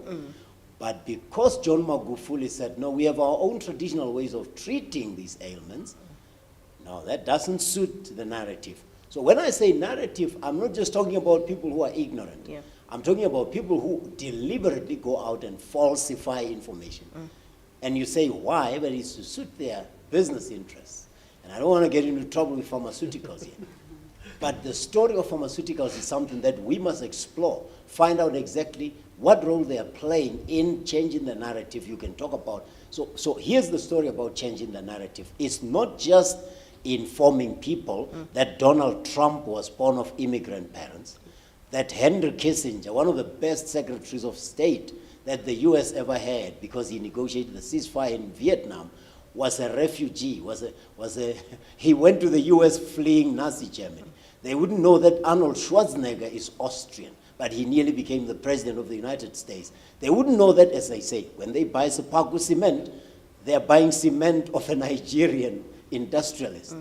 The more you inform people about the reality, then they can judge for themselves. But even more than that, Flo, I want to change the experience of people by just exposing Africans to the real continent. Because in education we say, what I hear I forget, what I see I remember, and what I do I know. So by immersing South Africans in the real Pan-African experience, by one, letting them listen to African music in its broader entire, and when they do, by the way, when they listen to Davido or whatever, they actually love the music, you understand? But if you just restrict them and make them listen to Johannesburg music if they're from here, you are depriving them of the experience that can teach them. So changing the narrative also means catching that flight and going to Mozambique on holiday. Go to Angola. You'll be shocked how beautiful a holiday destination Angola is. You understand? You'll be amazed. So by just exposing people to different experiences and letting them live that, you've changed their narrative yourself. But let me just close with a story. I mean, this is tragic. You know that for the past 20 years I talk about Africa, I write about it, for the past 20 years. So people come to me and want to comment about, oh, what do you make of this, what do you make of that? A station in South Africa, and I won't say television or radio, because you'll figure it out very quickly. I hope it's not us. No, it's not you, like you know. So, but they come to me, and yesterday they say, oh, would you like to talk about the story in the DRC, the war in the DRC? I say, no, I'm not talking about war in the DRC. They say, yeah, but it's a big story. I say, yeah, but it's not bigger than the fact that the University of Limpopo had a massive Africa Day celebration. They say, oh, did it happen? I say, you missed it? They say, yeah, we didn't see it. So I say, okay, go, and I send them videos and lead and a YouTube channel. Then they come back to me and say, you know, the news team still wants to talk about an African story. Is that So not now an I really African lose story? it. Now I really lose it. And I say, we brought 15 national anthems of countries all over Africa. Yeah. We got 10 school choirs from Limpopo schools to sing these national anthems. So a kid from Lehwelere, which is a school in Bdba-South, performed, and it was conducted by a school kid, the Algerian national anthem. A boy from Butokwa sang a solo, baritone solo of the anthem of the Central African Republic. Some of them didn't even know that Central African Republic is a country. They thought it's a region. We had Mozambican cultural workers, Botswana cultural workers, and we had people from Zimbabwe singing them, dancing. We had cuisine from all these countries. We had exhibitors. Now, here's my point I asked the producer. What is not African about that story that you want me to talk about M23 in the DRC when I already know all you want to say is Paul Kagame? You see where I'm going? Yeah. That It has to be negative. It The has to be narrative has to negative, be, then yeah. it's an African story. If it's beautiful, no, it's not an African story. If it's Hollywood, it's something else but not African. So it's tragic because, and I can't get mad because I know this is a disease that must be cured. When you were beaten 12 years a slave style to believe that you are not worthy, and some guy like me in a fancy suit comes and tells me you are, you're going to fight me, not the person who beat you for many years. So here's an analogy. She stands in front of a mirror right now and she sees Paris Hilton. She will smash the mirror and say, what's wrong with you, mirror? Why are you showing me something that should not be like me? So Africans have accepted that they are not worthy. So when they see an African who's assertive, they smash that good news story because to them it's violating that which they've been beaten into submission to accept. And that's why I'm saying this narrative story is much deeper and much more demanding than we recognize. And that's why we must be willing to work hard. Yeah, and let's continue then on this issue of narrative. As I figure, obviously you're dealing with, these are not just narratives that we're getting from thin air, these are actual stats and actual surveys that are run. I have a two-pronged question here. Number one, there's a reason why you would have done a survey that talks to free trade and opening the borders for free trade and being, access, moving in and out of the country for fellow Africans. Firstly, what was the reason? What was it that made you, or rather, that made Afrobarometer need to have this particular survey on free trade and to what issue of leveraging on immigration, perhaps for economic growth? And then the second part of my question, when surveys are conducted, I'm always interested to know how far and wide those surveys are conducted, because it's very easy to put up a survey on a computer that I can access, that Dean can access, that Dr. Victor can access, but can, an elderly lady in some far wide village in the Midlands of KwaZulu-Natal or wherever be able to participate in that, because they too are Africans, they too are fellow South Africans. I'm just trying to understand, where are we getting, particular narratives that say that, 51% are saying A and 45% are saying B? Thanks so much. And I think I really appreciate the conversation around the narrative and being able to tell the African story. And I think that is what is at the core of what Afrobarometer is trying to do. In establishing Afrobarometer, our founding fathers saw a gap in the survey market. They saw that there was no data on what Africans were thinking and feeling about issues that were very critical to them. And so in an attempt to produce homegrown data that is produced by Africans and for Africans, that is how Afrobarometer was founded. So we have really been a pioneer in trying to decolonize the study of African societies and cultures.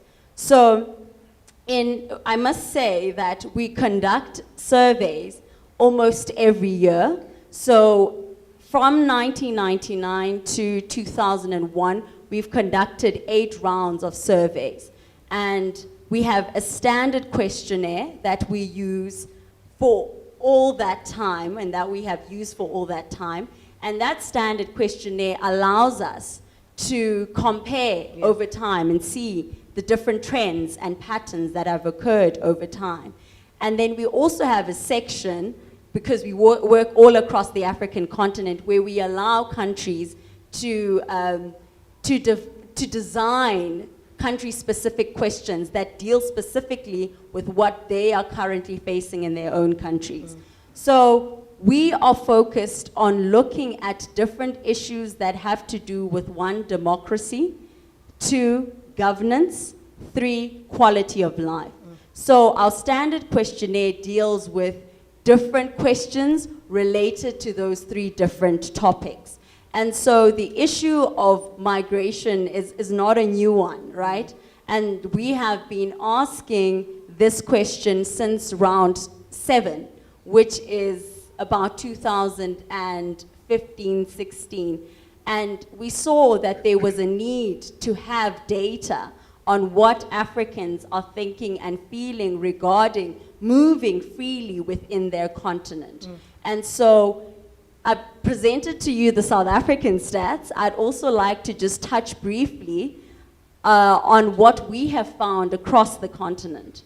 And we found, when we average out the 34 countries that we surveyed in the last round, that 56% of Africans are actually in favor of moving freely across international borders. And our position, I loved what my colleague said about where we're having these conversations and with whom, right? So as I said to you in the audience in the very beginning of my presentation, we use nationally representative samples. And what that means is that every citizen in the country has an equal chance of being selected. We work with Stats South Africa to find out like the different enumeration areas across the country, and then we have field workers who go across the country and interview people face to face in the language of the respondent's choice. So if you speak isiXhosa and you want to have the interview conducted in isiXhosa, then you're free to do so. And you know, English if you prefer, Afrikaans, and so on. So it is truly a representative survey. It covers the whole country and makes sure that people are able to respond, to understand, number 1, and to respond appropriately to the questions that we ask. So we're very confident in the reliability of our survey. All right. Before I ask for closing remarks on our topic from the panelists as we wrap up, I just want to throw to the audience. I mean, is there anyone who wants to contribute to this particular issue in terms of, you know, leveraging on immigration for our own benefit, for South Africa's development, as well as enhancing our own brand image? Is there anyone in the audience who'd like to perhaps add anything to that conversation? Yes, sir. I think for me, my name is Johnny. I'm from the Pan-African Chamber of Commerce. I've been working in this space for a very long time. Worked with the city of Johannesburg setting up the Migrant Help Desk around 2008. This is actually the time when the xenophobic attacks happened. About 65 people lost their lives. And amongst those people, many South Africans died. The conversation around migration, especially from a development perspective, I mean, as a chamber, our vision is for an integrated, prosperous, and of course, sustainable African continent. We don't tell enough the stories of migration. We don't. We ran a program with the UNDP around 2014 called I Am a Migrant Too, where the concept of migration is taken from the big picture and looking into South Africa itself. As we know, the city we are living in now is a city made by immigrants, right? Whether internally or externally. So we started showcasing the stories of migrants in South Africa, but employed South Africans who are teachers and who are doing a lot of things, doctors, for example. I am from the DRC. I've been here from other places. I grew up here. I refuse to believe, honestly, that South Africans are xenophobic. they are some South Africans. Say they,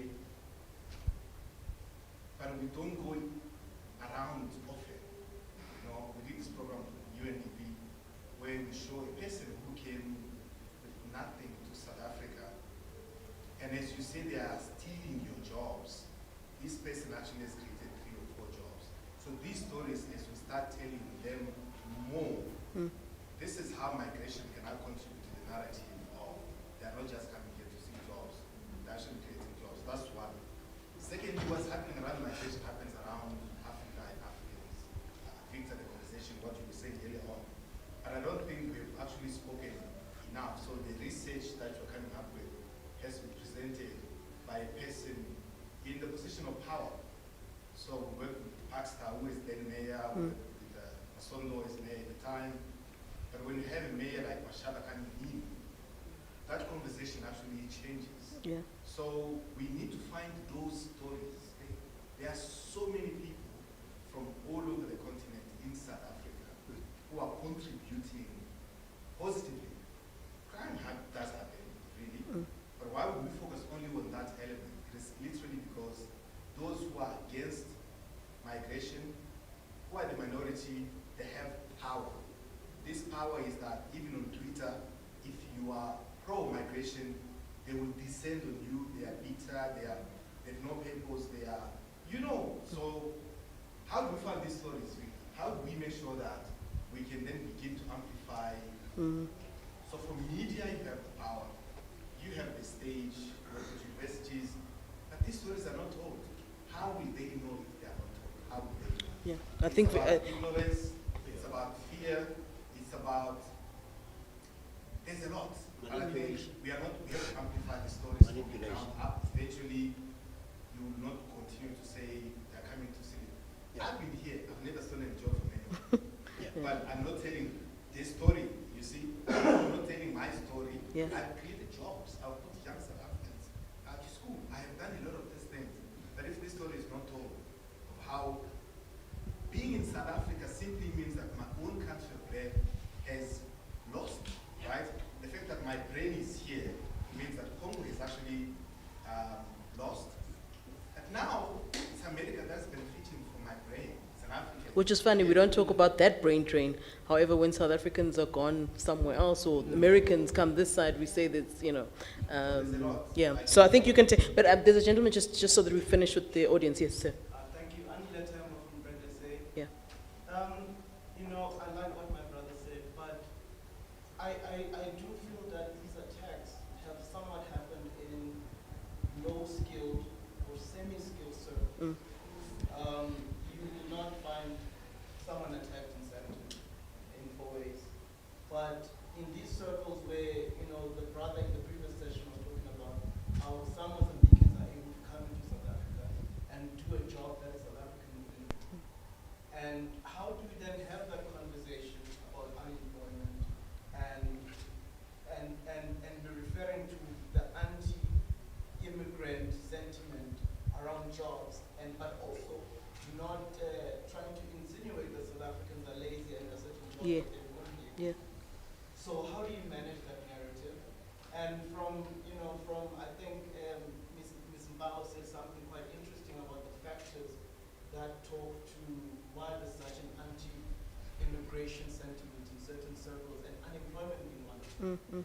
Do we truly believe that those kind of things, unemployment or even taking our cherries Resources. is enough to create or to propel violence, or do we feel that, or do we think that there are some political actors that would want to say, Mohammed from Somalia took your job, let's mobilize and let's go there, so that I can myself also get some political points. Is that something Yeah, that's also happening? or even a distraction in terms of we as government aren't doing our job, so we'll find other factors and people to push different narratives. Again, talking to the issue of narrative. Where's that? I also just would like to add, when it comes to the narrative being told properly, that there are powers that really don't want the narratives to be told properly. One of the reasons that I decided to open the production company companies because I keep seeing the same stories going out, and I thought, you know what, instead of complaining that our stories are not being told, let us just get the resources and let us start telling our stories. But then I still need, after shooting these stories, the broadcasters to take them in. And can I tell you that it is much easier for me to sell a story about South Africans and Angolans and Nigerians together and how they help each other. It's easier for me to sell it in Angola than in South Africa, because you automatically get this is not what people want to see. Yeah. People are not really interested in the stories. Who is to tell? And let us not forget that media is not about, to tell you the truth, it's not what about people want. You tell them what they want. That is how most things are pushed through. So the narrative that they want to push through, even when people don't want to hear it, they will push through until everyone believes it. But we need to understand why don't they want these narratives to be told, and also understand that it goes back to power and money. You need to be able to have the resources to go above those that don't want these stories to be told, so that the majority gets to then be part of the stories as well. Otherwise, it is still the misconception. It's truly because we do not know each other. And I also believe that certain names need to be changed. Like, when you say legal immigrant, the moment I hear illegal, I think criminal.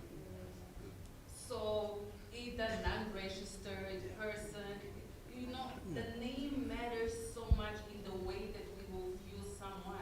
You know, this is something I've debated often in newsrooms, where language is very important. I remember there was one particular story, and I was labeled a troublemaker in that, you know, for us as black people, a word is very important. The language is very important. I said, why is it when we are reporting on black people, we say it's a strike or a protest or whatever, but as soon as it's white people, it's then a picket or a demonstration or, you know, so when you're talking about language, again, talking to narrative, these issues are extremely important as to how we talk about ourselves and what we are. But let's just close off. I think you've got a lot of pointers to close off. No, but let me tell you, Yeah. and the government of Ukraine is a government, but the government of Rwanda is a regime. Yeah. You know, now suddenly, wait a minute. So Paul Kagame is leading a regime. This guy got 98% of the vote. No, that was rigged. Yeah. So you talked about manipulation, but it's important that we understand it. You put it so well. We have failed to educate young South Africans for economic power. Yeah. We have failed to provide healthcare services to the majority of South Africans. And there are reasons. Some have nothing to do with the incompetence of the government. It might be the recalcitrance of the private sector. It might be foreign interests. But as long as we don't understand the game we're losing and why we're losing it, we will continue to lose. So she's from Angola. I mean, I know Netflix put out a story, Harriet. And Harriet is celebrated because she rescued so many slaves. Yes, yes. And it's a good story, Tell by me. the way, Harriet. But have you heard of Queen Njinga? I mean, if you think Harriet is a big deal, Yeah. and you haven't heard of Mbuya Nehanda from Zimbabwe, and you haven't heard of Queen Njinga, then you don't know. But exactly that. Queen Mujaji, I mean, are we serious right now that the films that we are watching have to be from Net? Here's the deal. Hollywood is a small section of Los Angeles. It's like saying I'm from Hatfield. But you control the whole world. Yes. So when we say a movie is Oscar nominated or the actor is Oscar nominated, you don't need to win it.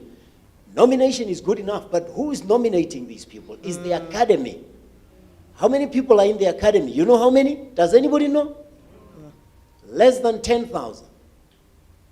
So less than 10,000 from a small section of an American city are dictating to the whole world what is a great movie, to the point that, and here is where it's tragic, that when we make a story about one of the greatest statesmen, Nelson Mandela, we need an Idris Elba. When we tell the story of Sarafina, we need a Whoopi Goldberg, because that's how Hollywood would accept it. But Hollywood is less than 10,000 people. So less than 10,000 people can dictate even who acts the roles of the African heroes.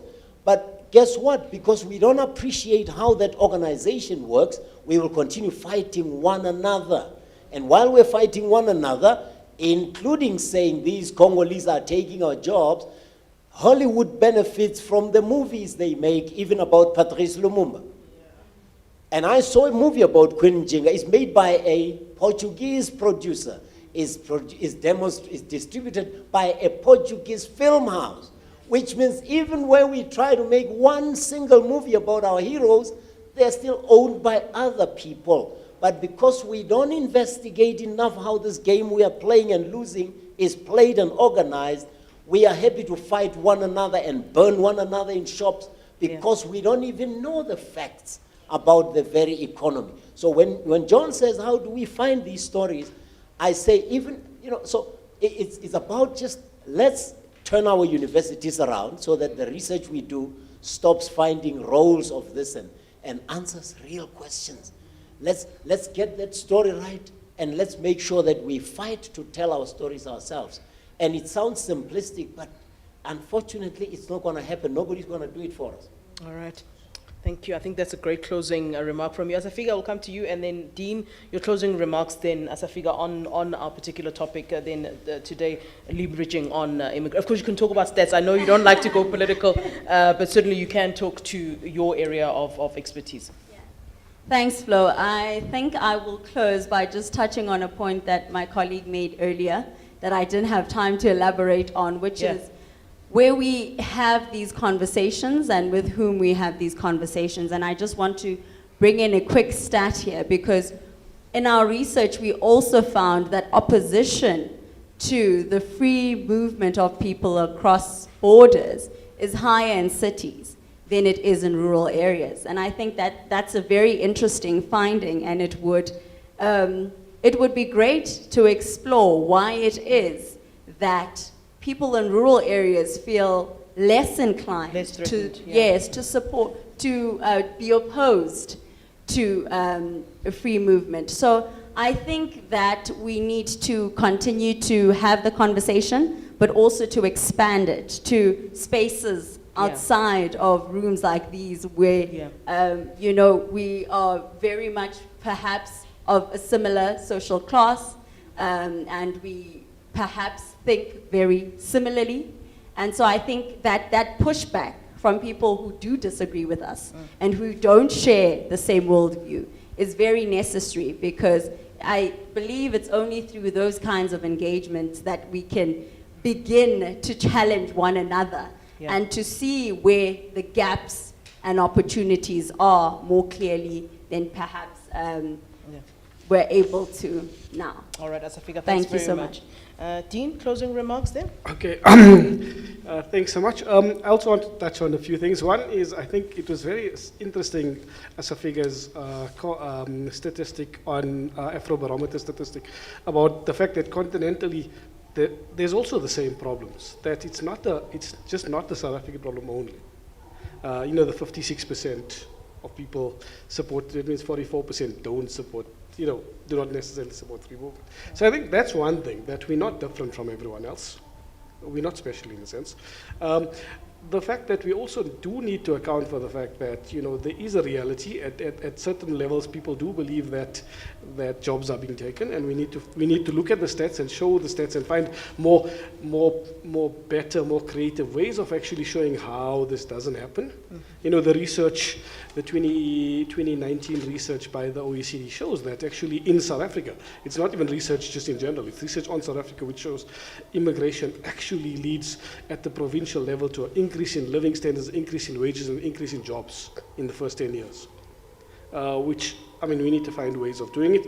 We need to also be very wary of the politicization, because there will be politicization of everything. And so we need to figure out ways of actually making it unpalatable, in a sense, for you to politicize such issues, where it means we have to do this with our votes.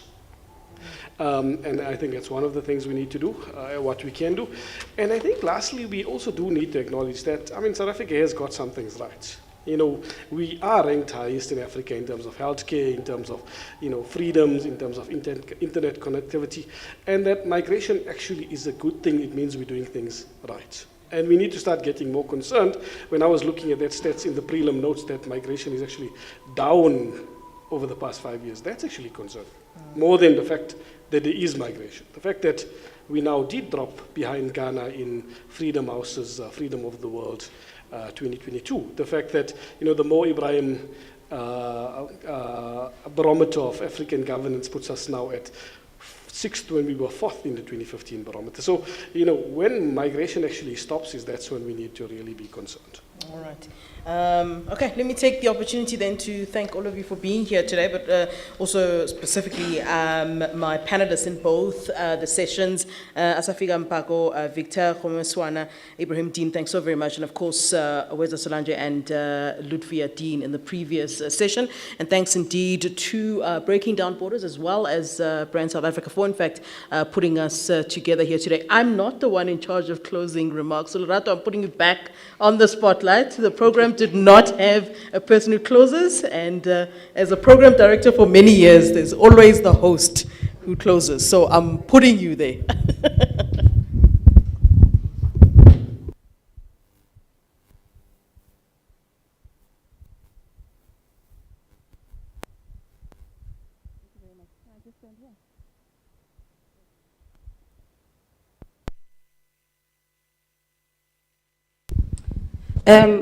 Colleagues and everyone who's joined us today, thank you very much. We truly appreciate the engagement. Very, very insightful. And our moderator, very excellent insights. Thank you very much for running the program that you did. We really derived quite a lot of information from it. And I like that we are liking the engagement as young people. Kawe was just saying right now, I love the name, my daughter is Kawe, but just Kawe, not even Kawe guys. But Kawe was saying that it's so powerful that we are having the discussions in South Africa, because we don't normally have discussions like this with this demographic. And it's important that we continue having these discussions. We are the people that we need right now, and as a continent, we have to continue to advocate for discussions like this in the spaces that we are in, whether it's on campus, whether it's at work, whatever space that you get, whatever chance you have, we have to advance African issues. It's really topical, it is really important at this point. We are talking free trade, we are talking open movements, we're talking immigration, we're talking enhancing our brand for our own good, continentally. So I would really, really like to say that in your spaces where you are having discussions like this, call us up.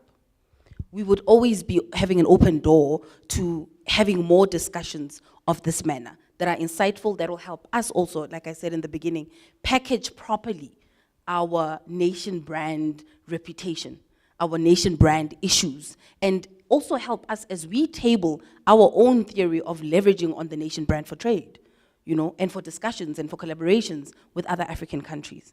So truly, truly quite insightful sessions that we had today. It was really quite powerful, and we appreciate our panelists for taking the time. We really, really appreciate you taking the time to be here with us. We have learned quite a lot, and moving forward, we do know where our hub of information comes from as we build, on this network of people that will assist us moving forward to curate more of these discussions. And to our partner, Breaking Down Borders, really, really beautiful programs that you're running. And we are here with you to collaborate moving forward. We are here. We will be working on much more. As I said, Africa is the topic of the day. And this is what we are advancing as Brand South Africa as well. So thank you very much.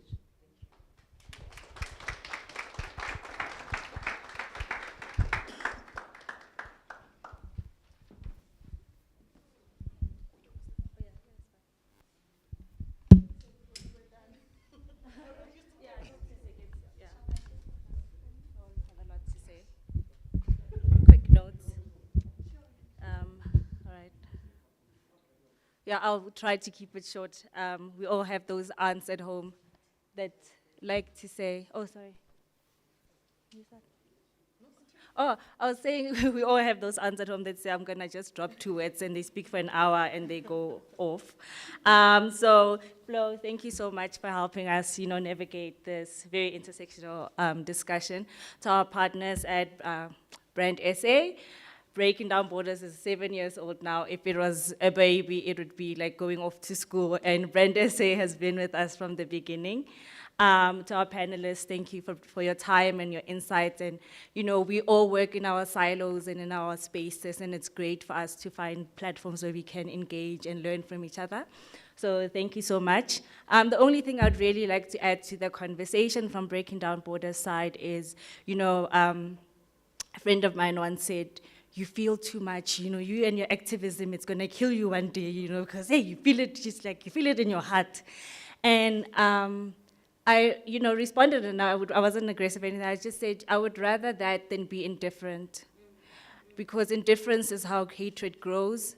Indifference is how all forms of violence become normalized. Indifference is how human rights and how we all lose our humanity. We lose each other in indifference. We lose each other in not caring, in not being bothered. Kofi Annan once spoke about how we all think we live in different worlds, and it's only your world that matters. And we actually live in one world, and we're all one humanity, and we're all one Africa. So in the work that we do, and as you all go back to all these different spaces you occupy, please continue just to be bothered and to speak up when you see injustice.